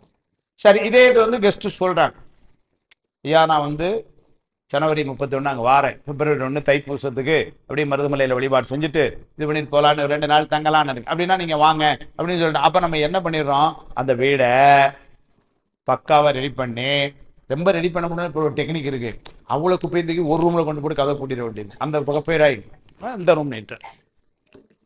ஏன்னா திடீர்னு 4 நாள்ல எங்கள் வீடெல்லாம் 4 நாளில் டக்குன்னு சரி பண்ண முடியாது சார், அவ்வளோ குப்பை கிடக்கு. அதனால என்ன பண்ணிட வேண்டியது, எல்லாத்தையும் கொண்டு ஒரு ரூமுக்குள்ள எல்லாத்தையும் கொண்டு தள்ளிட வேண்டியது. எல்லாத்தையும் கொண்டு தள்ளி அதை கதவை பூட்டிட வேண்டியது. ஏன்னா அவங்க போயிடக்கூடாது தெரியாமல், அதனால பூட்டி சாவி ஒன்று. அப்போ இப்போ வீடு நீட்டாக இருக்கும். அவங்க வர நீங்கள் வீடை இவ்வளோ நீட்டாக வச்சுருங்க, நாங்கள் எப்போவுமே அப்படித்தான் அப்படின்னு சொல்லிக்கிற வேண்டியது. என்ன கொண்டா சரிங்களா? அப்ப 2 நாள் தங்குற ஒரு தூரத்து உறவினர் வர்றதுக்கு இந்த வீடை சுத்தமா வச்சிருக்கிறோம்னா, இங்க வந்து அவன் எப்பவுமே தங்குறதுக்கு தயாரா இருக்கிற எவ்வளவு பெரிய ஆள் அவன். அப்ப இந்த நெஞ்சை எவ்வளவு சுத்தமா வச்சிருக்கு, இதுதான் பாயிண்ட். அப்புறம் சாமியில இப்படி வச்சார். அதனால சொன்னாரு, நெஞ்சம் உமக்கே இடமாக வைத்தேன். அவர்கிட்டே சாமிகிட்டே சொல்லிட்டார், நம்ம நெஞ்சு எப்பவுமே இருக்கு சாமி, நீ அவன் வீட்டுக்கு போனா இவன் வீட்டுக்கு போனா வேண்டாம், நம்ம வீட்டுக்கு வந்துருங்க. இப்ப நம்ம சொல்றோம் இல்லையா சார், திருப்பூருக்கு வந்தா நீங்க எங்க வீட்டுக்கு வந்துருங்க, அங்கெல்லாம் போக வேண்டாம் சொல்றோம் இல்லையா? அது மாதிரி அப்பர் சாமி சொல்லிட்டாரு, நீங்க அங்க போய் தங்கினா இங்க போய் தங்கினா எங்கேயும் போகாதீங்க, இங்க வந்து தங்கிருங்க. இந்த நெஞ்சம் ஃப்ரீயா தான் வச்சிருக்கேன், சுத்தமா வச்சிருக்கேன், உங்களுக்காக வச்சிருக்கேன், எல்லா வசதியும் பண்ணி வச்சிருக்கேன். நெஞ்சம் உமக்கே இடமாக வைத்தேன். யார் முதல்ல வராமலோ அவங்களுக்கு இடம்னு சொல்லல, உமக்கே இடமாக வைத்தேன். அப்ப இமைப்பொழுதும் நெஞ்சில் நீங்காமன்னா அவன் எப்படி இருக்கணும்? நீங்க அந்த அப்பர் சாமிகளுக்கும் சுந்தரகுல வித்தியாசம் பாருங்க. அப்பர் சாமியில என்ன சொல்லிட்டார், நெஞ்சம் உமக்கே வச்சிருக்கிற நீ வந்து தங்கணுங்கிறார். சுந்தரர் சொல்றார், மீளாடி மேல ரொம்ப வருத்தத்துல பாடுறார், உனக்கு என்னப்பா, நீ வேணும்னா வந்து துருத்தியில போய் தங்கிக்கலாம், ஏன்னா உனக்கு அங்க இடம் இருக்கு. நீ வேணும்னா பழனத்துல போய் தங்கிக்கலாம், அங்க உனக்கு இடம் இருக்கு. அப்புறம் திருவாரூர் உனக்கே உள்ள இடம். அப்புறம் இவ்வளவு இருக்கும் பொழுது இங்கேயாப்பா வந்து தங்குவ, என்ன உருக்கம் பாரு.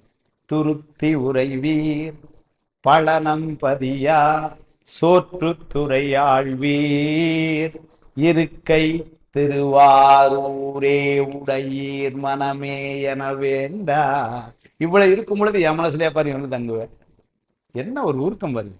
துருத்தி உறைவீர் பழனம் பதியா சோற்றுத்துறை ஆழ்வீர் இருக்கை திருவாரூரே உடையீர் மனமே என வேண்டா. அருத்தி உடைய அடியார்தங்கள் அல்லல் சொன்னக்கால் வருத்தி வைத்து மறுமை படித்தால் வாழ்ந்து போகிறேன். என்ன உருக்கம் சொல்ற. ஆனா அப்பர் சாமியில எப்படி சொல்லிட்டார், நெஞ்சம் உமக்கே இடம் வைத்தேன் அப்படின்னு வந்து சொல்றார். அதனால இங்க அப்ப இதெல்லாம் நமக்கு ஒரு பெரிய பாடம். இந்த நெஞ்சத்துல நாம் அந்த இடத்த அப்ப எவ்வளவு சுத்தமா வச்சிருக்கணும் அப்படின்னா, அது வந்து ஏன்னா சுவாமி வந்து தங்குற இடம். அது மட்டும் இல்ல, அவன் நம்ம கூப்பிட்டு வரல, அவன் நம்மளை விட்டு நீங்காம இருக்கிறான். அப்ப இந்த நெஞ்சத்துல நமக்கு ஏதாவது ஒரு எண்ணம் மனசுல வரும்போது நம்ம ஐயோ சாமி இருக்க இடத்து இல்ல அப்படின்னு நமக்கு டக்குன்னு நினைப்பு வரும். ஏன்னா அந்த இடத்த அவ்வளவு சுத்தமா வச்சிருக்கணும். சாமி இங்க உள்ள உட்கார்ந்து இருக்கிறான், அது இவர் சொன்ன பிறகுதான் தெரியுது. இமைப்பொழுதும் என் நெஞ்சில் நீங்காதான், சாமி கூட இருக்கிறான். அது நீங்காதான்னு கருணையினால அவனுடைய குணமா எடுத்துக்கிட்டான். நம்ம அவனை நீக்காமல் வைத்திருக்கிறோம்னு சொல்லல, அவன் நீங்காமல் இருக்கிறான். அது எப்படி வாரத்துக்கு ஒரு நாள் வருவான், பிரதோஷத்தன்னைக்கு வருவான், நம்ம பிறந்த நாள் அன்னைக்கு வருவான், அப்படி சொல்லல. இமைப்பொழுதுங்கிறது, இமைப்பொழுதுன்னு ஒரு நொடி மாத்திரை, அது கூட விலகாம நம்ம கூட இருக்கிறான். இது எப்ப இருந்து கூட இருக்கான்னாரு, கேவல நிலையில இருந்து கூட தான் இருக்கிறான், சுத்தத்திலையும் கூட தான் இருக்கிறான், பின்னாடி இப்ப சகல கூட தான் இருக்கிறான். இப்ப இவ்வளவு நாள் நான் தெரியாம போயிட்டேனே சார்னாரு, அதான் காரணம், இந்த பாலா போன ஆணவ மலத்தால தெரியாம போயிட்டேன். அதனால அவன் நம்மை விட்டு நீங்கல, எப்பவுமே கூட இருக்கு. அதனால்தான் பின்னாடி முக்தி என்பதை சொல்லும் பொழுதும் உண்மை விளக்க நூல் அருமையா ஒரு கேள்வி கேட்கு, நம்ம இறைவனோடு சென்று சேர்வது முக்தின்னா, உண்மை விளக்க ஆசிரியர் கேட்கிறாரு, இறைவனோடு சென்று சேர்வது முக்தின்னா நீ இறைவன் போய் சேர்ந்தியா, இறைவன் உன் கூட வந்து சேர்ந்தானான்னு கேட்டார். நீ இறைவன் கூட போய் சேர்ந்த அப்படின்னு சொன்னா என்ன ஆயிடும்னா, அப்ப இறைவன் எல்லா பக்கமும் இருக்காங்கிறது அடிபட்டு போயிடும். இப்ப நான் திருப்பூரில் வந்து சம்பத்தையாவை சந்தித்தேன்னா என்ன அர்த்தம், அவர் கோயம்புத்தூர்ல இல்லை, அதனால நான் திருப்பூர்ல வந்து சந்தித்தேன். அது மாதிரி சுவாமியை நான் கைலாயத்தில் போய் அவரோடு சேர்ந்தேன்னு சொன்னா என்ன அர்த்தம், சாமி இங்க இல்லைன்னு ஆயிரும். இல்ல சுவாமி இங்க வந்து இப்ப என் கூட சேர்ந்தான் அப்படின்னு சொன்னா அப்ப அவன் இவ்வளவு நாள் இங்க என் கூட இல்லைன்னு ஆயிடும். சென்று இவன் தான் ஒன்றில் சிவபூரணம் சிதையும் அன்று அவன் வந்தான் அப்படின்னு சொன்னா அவன் தனியா இருக்கிறது இல்ல. அப்ப எப்படி சார் இப்ப நீங்க சிவ இதுல முக்தி என்பதுல நீங்க ஒன்னா சேர்ந்தேன்னு நீங்க இப்பதான் சொன்னீங்க. இப்போ 2 பேரும் ஒன்னா சேர்ந்தீங்கன்னு அப்படின்னா நீங்க போய் சேர்ந்தீங்களான்னு அதுவும் இல்லைங்கிறீங்க. அவன் வந்து சேர்ந்தானான்னு அதுவும் இல்லைங்கிறீங்க. அப்ப எப்படின்னாரு, அவன் எப்பவும் இங்கதான் இருந்தான். ஆனா என்ன ஆயிடுச்சு, இந்த சூரியன் போல கூட தான் இருந்தான். எனக்கு கண்ணுல பொறை இருந்தனால தெரியாம இருந்தது. ஆணவம்ங்கிற பொறை நீங்கிச்சு, இப்ப சூரியனை அனுபவிக்கிற இவ்வளவுதாண்டா வித்தியாசம் சாத்திரம். அதே மாதிரி அவன் எங்க இருக்கான்னாரு, நெஞ்சிலதான் இருந்தான். முந்தான வரைக்கும் இங்கதான் இருந்தான். நேற்று திருவாசம் படிச்ச பிறந்தான் தான் தெரியுது அவன் உள்ள இருக்கானே. இவ்வளவு நாள் அது தெரியாமலே இருந்துட்டான் போங்க அப்படிங்கிறான். அவன் சாமி இவ்வளவு நாள் எங்க இருக்கான்னாரு, day before yesterday landed here. இல்ல அவன் எப்பவும் இங்கதான் இருக்கிறான். ஆனா இவ்வளவு நாள் அது தெரியாம ஏன்னாரு, ஆனா எனக்கெல்லாம் தெரியுங்க இந்த ஆணவமலம் அது பண்ணிவிட்ட வேலை. இப்பதான் தெரியுது சார், எனக்கு ஒன்னும் தெரியலன்னு தெரியறதுக்கே இவ்வளவு நாள் இருக்கு. இந்த ஒன்னும் தெரியலங்கிறது முதல்ல தெரியறதுக்கே இவ்வளவு நாள் இருக்கு. அது யார் சொல்லுவான்னாரு, அது குருநாதர் தான் வந்து உபதேசம் பண்ணுவார். எதை உபதேசம் பண்ணுவார், நமக்கு இருக்கிற அறியாமைய. அப்ப அறியாமை தெரிஞ்சாதான் என்ன ஆகும்னாரு, அறிவுடைய பொருள் தெரிய வரும். அதனால என்ன சொல்றாரு, இமைப்பொழுதும் என் நெஞ்சில் நீங்காதான் தாழ் வாழ்க. 3வது வார்த்தை போட்டாரு, கோகலி ஆண்ட குருமணி தன் தாழ்வாழ். இது ரொம்ப முக்கியமான இடம். கோகலி அப்படிங்கிறது உரையாசிரியர்கள்ல பெரியவங்க நிறைய பேரு திருப்பெருந்துறை எழுதியிருக்காங்க.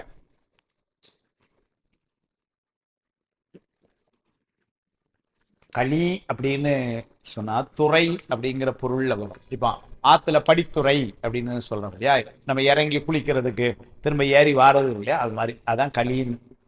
அதனால கோகலி அப்படின்னு சொன்னா திருப்பெருந்துறை, அந்த பெருந்துறையத்தான் கோகலி அப்படின்னு அருணை வடிவேல் முதலியார் அதைத்தான் எழுதுறாரு.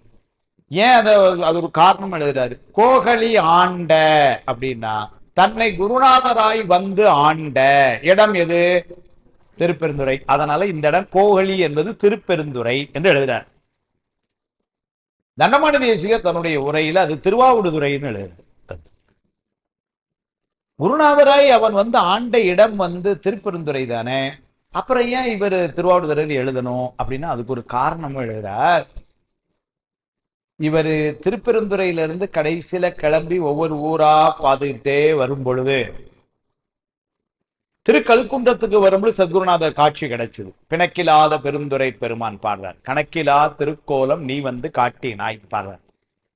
அதுக்கு முன்னாடியே அந்த காட்சி கிடைக்குமா கிடைக்குமா கிடைக்குமான்னு வருந்தி வரும் பொழுது திருவாவடுதுறையில வந்து தங்கி இருந்த போது பெருமான் கருணையினால் இரவிலே கனவிலே குருநாதராய் காட்சி கொடுத்தான். இந்த செய்தி திருவாவடுதுறை தலபுராணத்துல இருக்கு.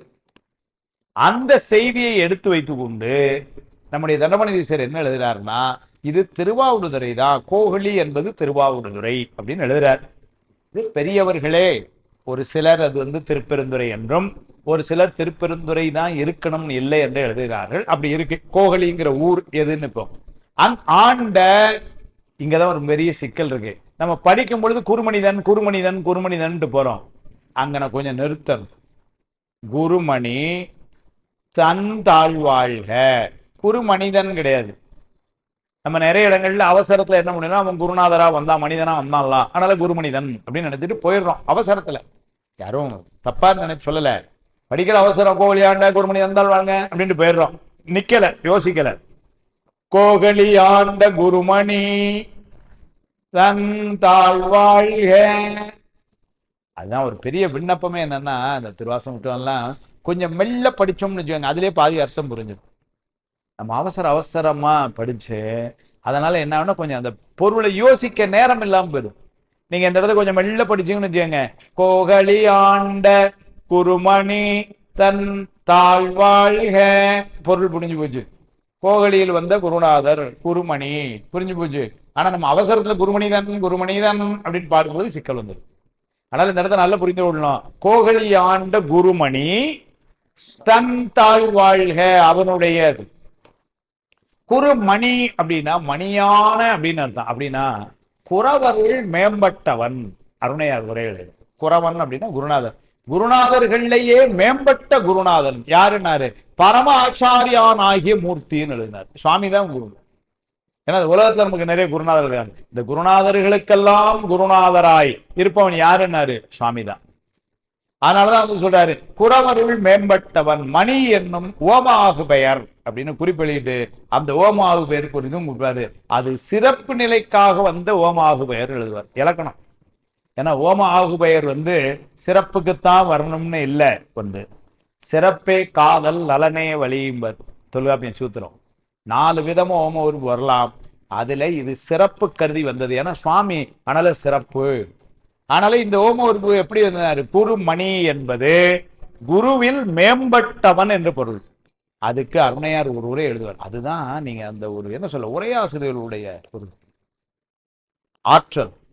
சார் அவரே ஒரு மடத்தை சார்ந்து இருக்கிறார், அந்த மடத்துல இருந்துகிட்டே ஒரு உரை எழுதல. என்ன சொல்றாரு? என்ன பாருங்க, குருமணி என்பதுவும் குருமூர்த்தி என்பதும் பரம ஆசாரியானாய் விளங்கும் அவனுக்கே சிறப்புற பொருந்தும் என்றும் ஏனையோருக்கு சொல்வது முகமனாய் என கண்டுகொள்கன்னு எழுதிவிடார். நம்ம யாரையும் இப்ப இந்த உலகத்துல குருமூர்த்திகள் அப்படின்னு சொன்னோம்னா அவர் என்ன சொல்றாரு? குருமூர்த்தின்னு சொன்னா அது சுவாமியை தான் சொல்லணும், மற்றவங்களுக்கு சொல்றதெல்லாம் உபசாரமா சொல்றது அப்படிங்கிறார். அப்படியே ஒரே எழுதி. அப்ப இந்த இடத்துல குருமணி அப்படின்னா யாருன்னா, யார் ஒருவன் திருப்பெருந்துறையிலே குருநாதராக வந்து இவரை ஆட்கொண்டானோ அந்த பெருமான், அதுதான் குருமணி. மணினா உயர்ந்த அப்படின்னா குருநாதர்களே உயர்ந்த யாரு? சுவாமி தான்.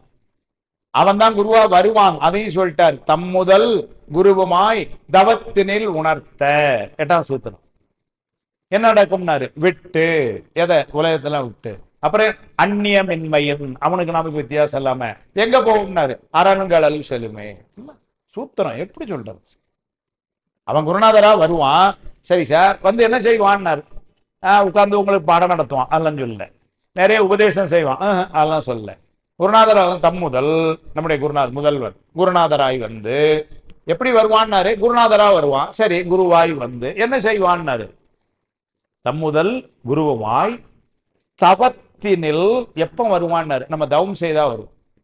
தவம்னா வந்து வழிபாடு. வழிபாடு செஞ்சா சாமி வருவான். வந்து எப்படி வருவான்? குருநாதரா வருவான். வந்து என்ன செய்வான்னாரு? உணர்த்துவான். சொல்றது வேற, உணர்த்துறது. சொன்னா காதுல வாங்குவோம், பாதி வாங்காம போவோம், வாங்கிட்டும் போவோம். உணர்த்துறதுன்னு வச்சுக்கோங்க, மாறிடுவோம் நிலையில. சார் இனிமேல் அந்த மாதிரிலாம் இருக்கணும் சார், அப்படி அப்படின்னு மனசுல தச்சுடு சார், அப்படி அதான் உணர்த்துதல். அதை செய்வாங்கிறார். தவத்தினில் உணர்த்த.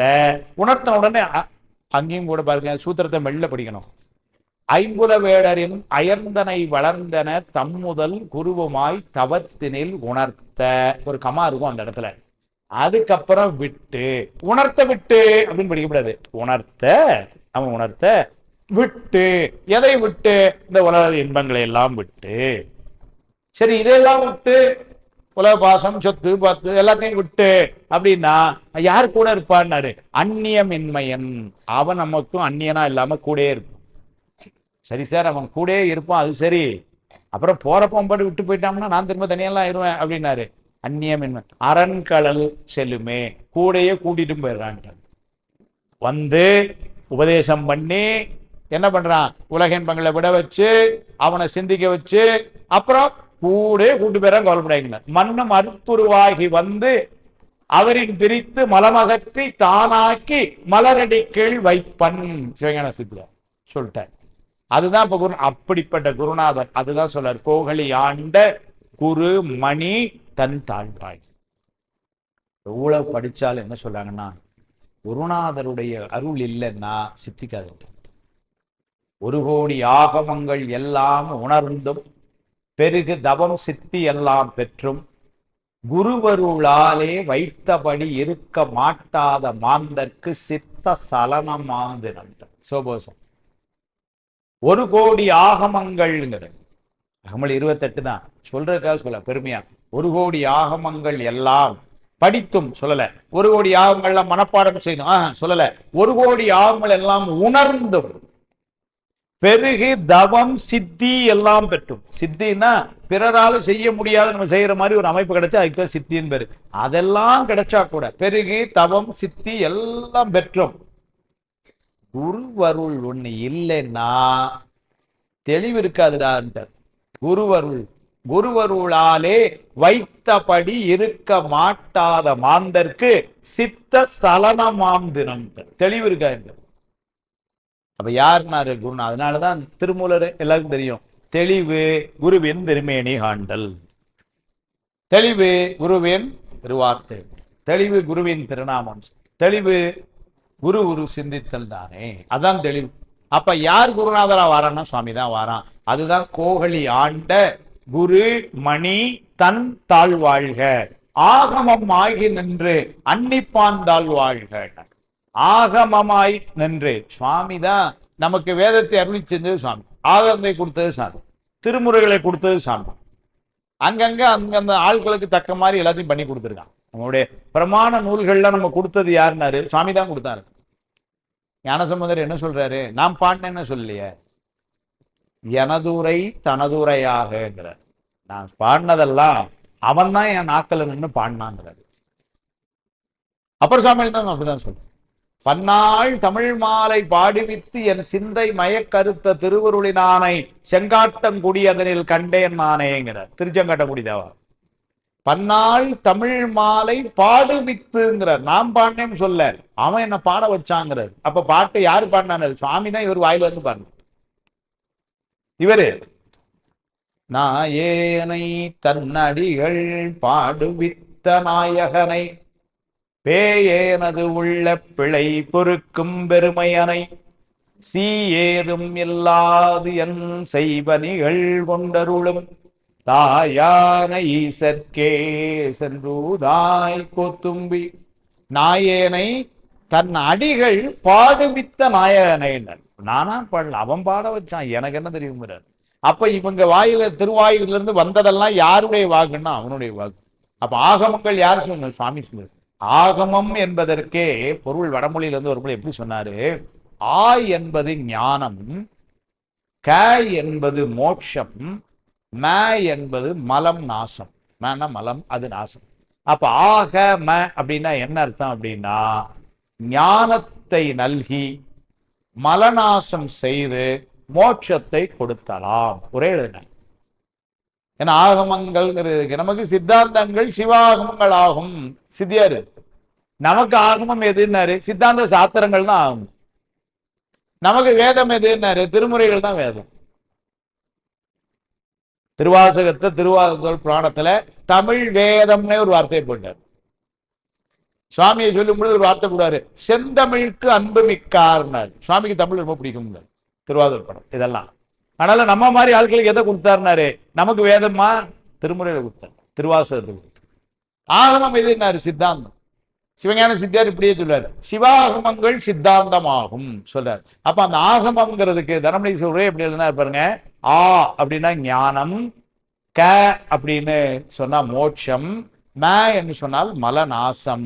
அப்படின்னா ஆகமம்னா ஞானத்தை நல்கி மலநாசம் செய்து மோட்சத்தை கொடுத்தல். மோட்சம் முக்தி இருந்தோம், அதை கொடுக்கிறது ஆகமம். அந்த ஆகமமாகி நின்று சுவாமி அன்னிப்பான்னர். அன்னிப்பான்னா நமக்கு ரொம்ப ஒரு இனிப்பு சுவையாய், அப்படின்னா நம்ம ரொம்ப அனுபவிக்கிற மாதிரி இருக்கிற பொருளாய் இருக்கிறான் சுவாமி.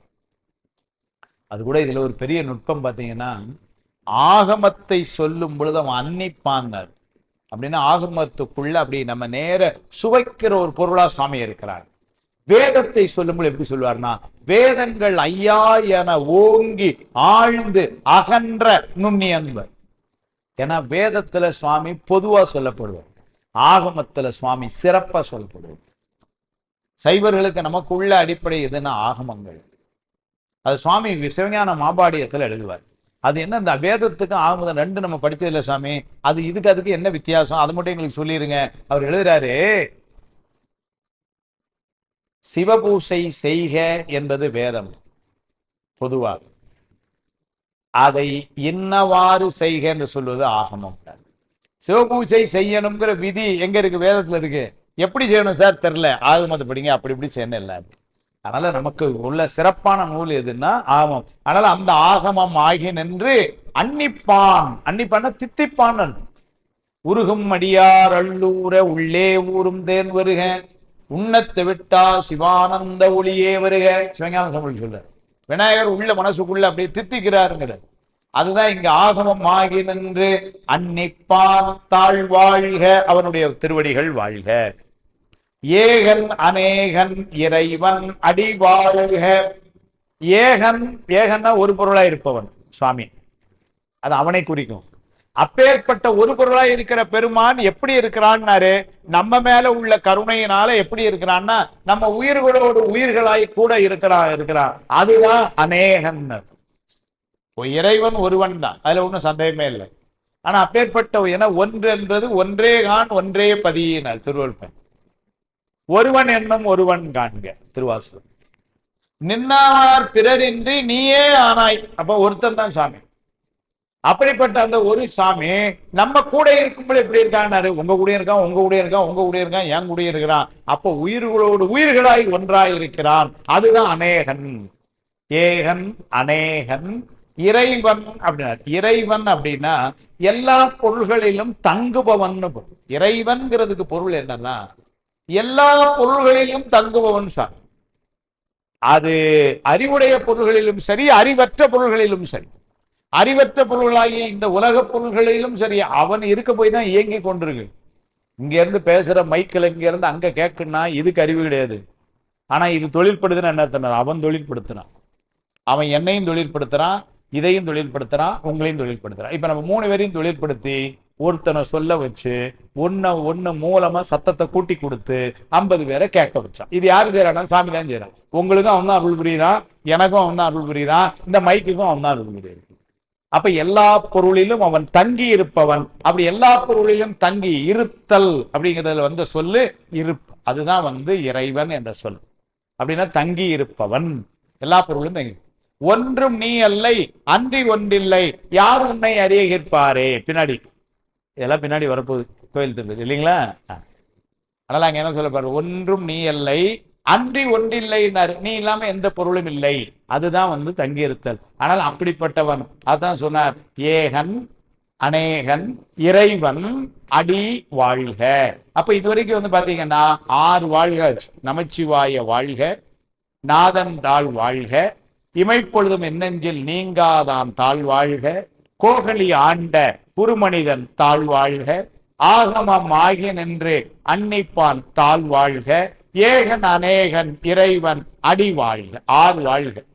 இந்த 6 வாழ்கள முதல்ல 1 மட்டும் அவன் மந்திரம் வாழ்க, ஏனைய 5 அவனுடைய திருவடி வாழ்க. அதை தண்டமணி ஈஸ்வர் நுட்பமா கவனிச்சிட்டார். அந்த மந்திரம் என்பது அவனுடைய சிறப்பு இயல்பும், தாழ் திருவடி என்பது பொது இயல்புமாம்னு எழுதினார். அப்படின்னா மந்திரம் அவனுக்கே உரியது சிறப்பு, திருவடி நாமெல்லாம் போய் வணங்குறதுக்கு உள்ளது, நாமெல்லாம் போய் சேர்றதுக்கு உள்ளது. ஆனால் அது போதும். அப்ப மந்திர வடிவமே என்பது சிறப்பித்து எனவும், திருவடி என்பது பின்னாடி பொது எனவும்.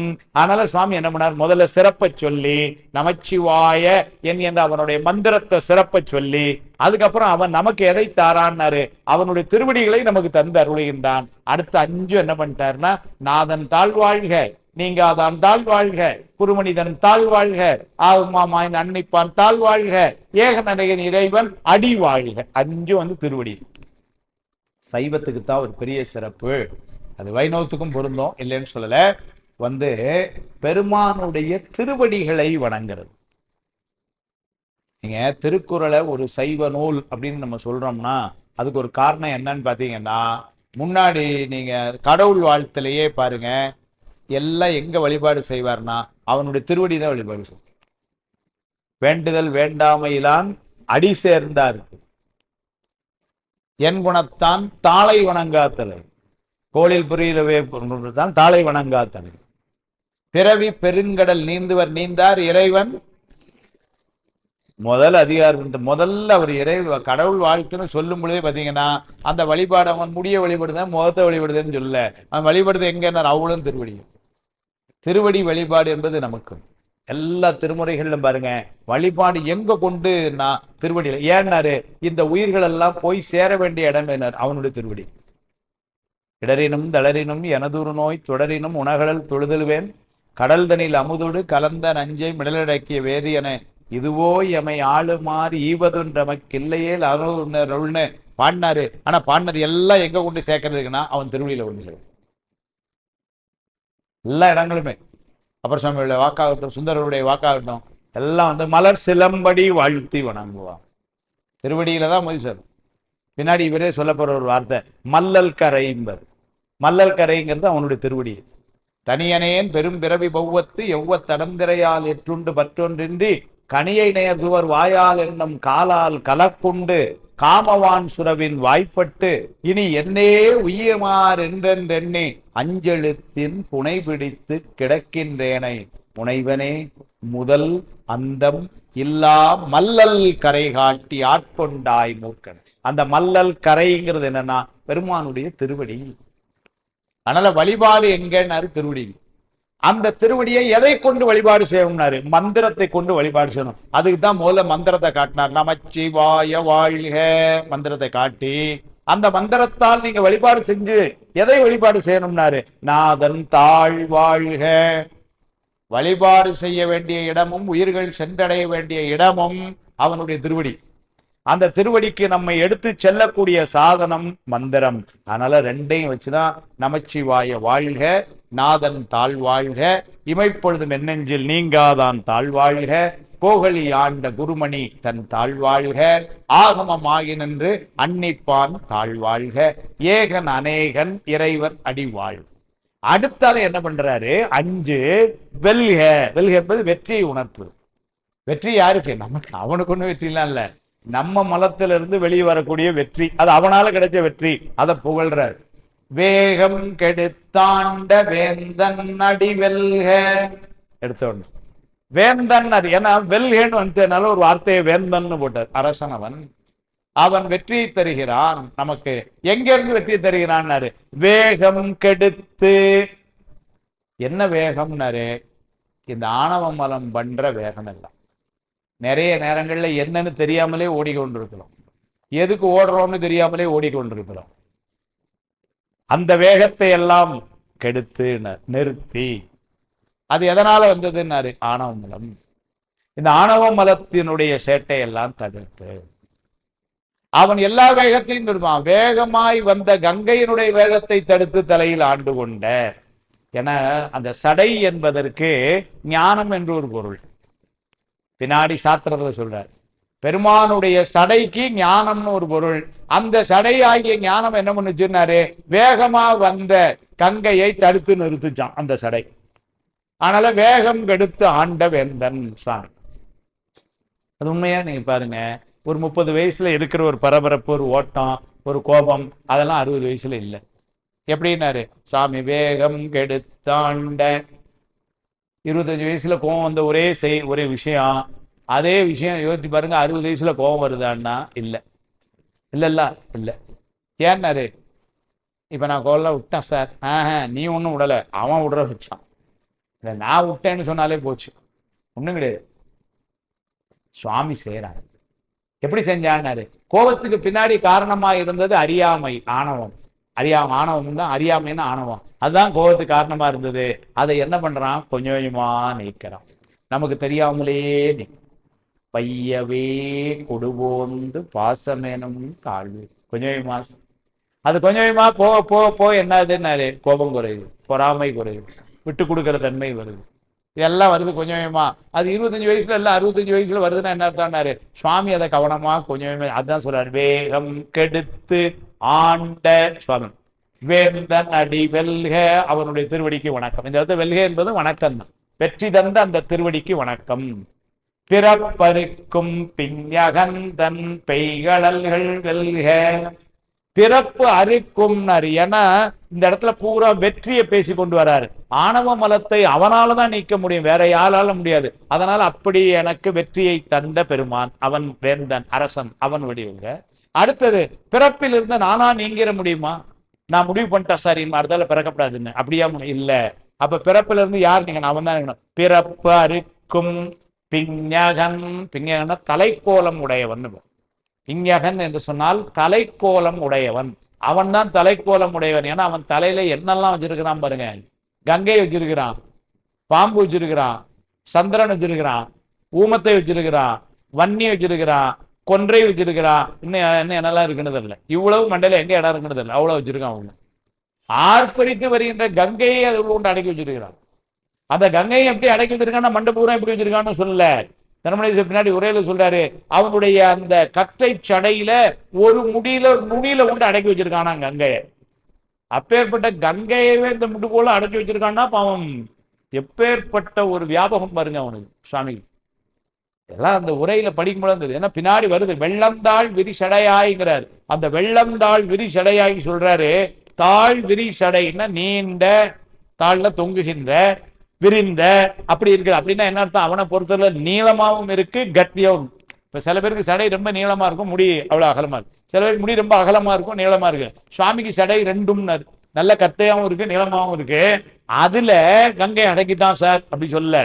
அதுல ஒரு முடியில ஒரு முனையில அந்த கங்கை அடைக்கணும். அப்ப அதுக்கோ மண்டையில நிறைய இடம் இருக்கு. அடல என்னெல்லாமோ வச்சிருக்கு. நம்ம சாத்திர பூவெல்லாம் கூட நம்ம திருவடியில சாத்திரம். அவன் அன்புல தூக்கி காலில் விழுந்தது சந்திரன், காலில் விழுந்தவனை தூக்கி தலைமையில வச்சுட்டான் சுவாமி சார்.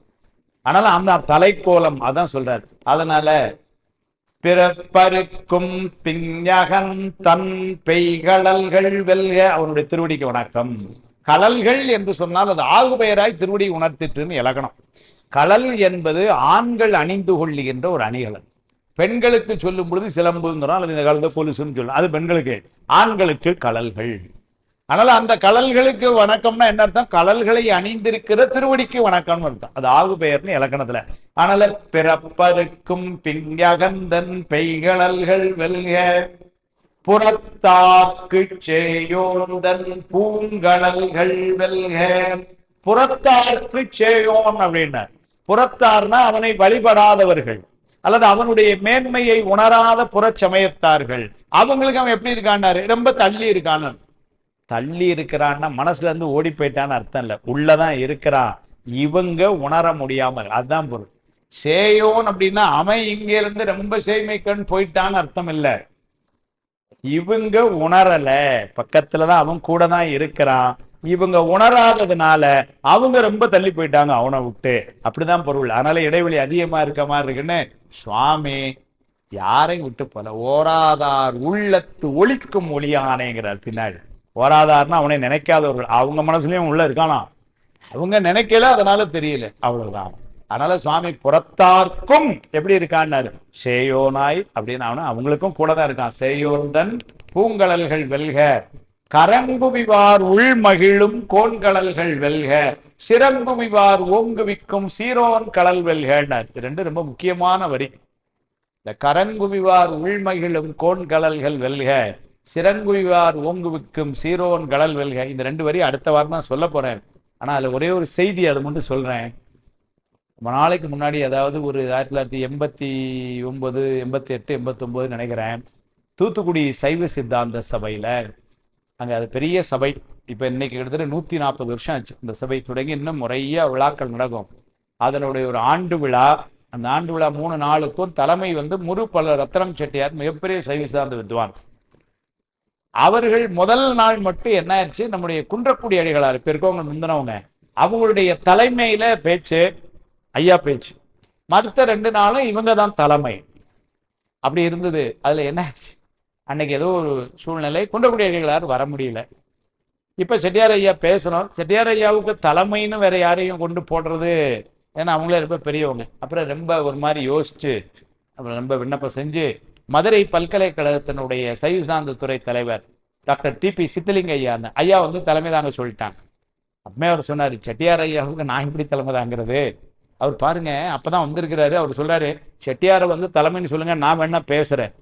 பேச்சாளர்கள் எப்படி இருந்திருக்காங்க பாருங்க. அப்பதான் இறங்கியிருக்காரு. நான் வேணா பேசுறேன் 2 மணி நேரம். எப்படி அவர் செட்டியாரு சொல்லிட்டாரு, இல்ல சித்தலிங்கம் நீ தான் தலைமை, நான் பேசுறேன் உனக்கு சொல்லிட்டு. அப்ப அவருக்கு ஏதோ திருவாசகத்தில் டாபிக். அதனால என்ன பண்ணார், சித்தலிங்க ஐயா தலைமை உரைன்னு திருவாசகத்துல எல்லாம் சில விஷயங்களை சொல்லி, அப்ப சொல்லும் பொழுது சொன்னார், கரங்குவிவார் உள்மகிழும் கோன்கடல்கள் வெல்க சிறங்குவிவார் ஓங்குவிக்கும் சீரோன் கடல் வெல்க அப்படின்னு பெருமானுடைய திருவடிகளை வணங்கி செட்டியார் ஐயாவை நான் இப்பொழுது பேச அழைக்கிறேன் உட்கார்ந்தார். செட்டியார் பேச வந்தார்.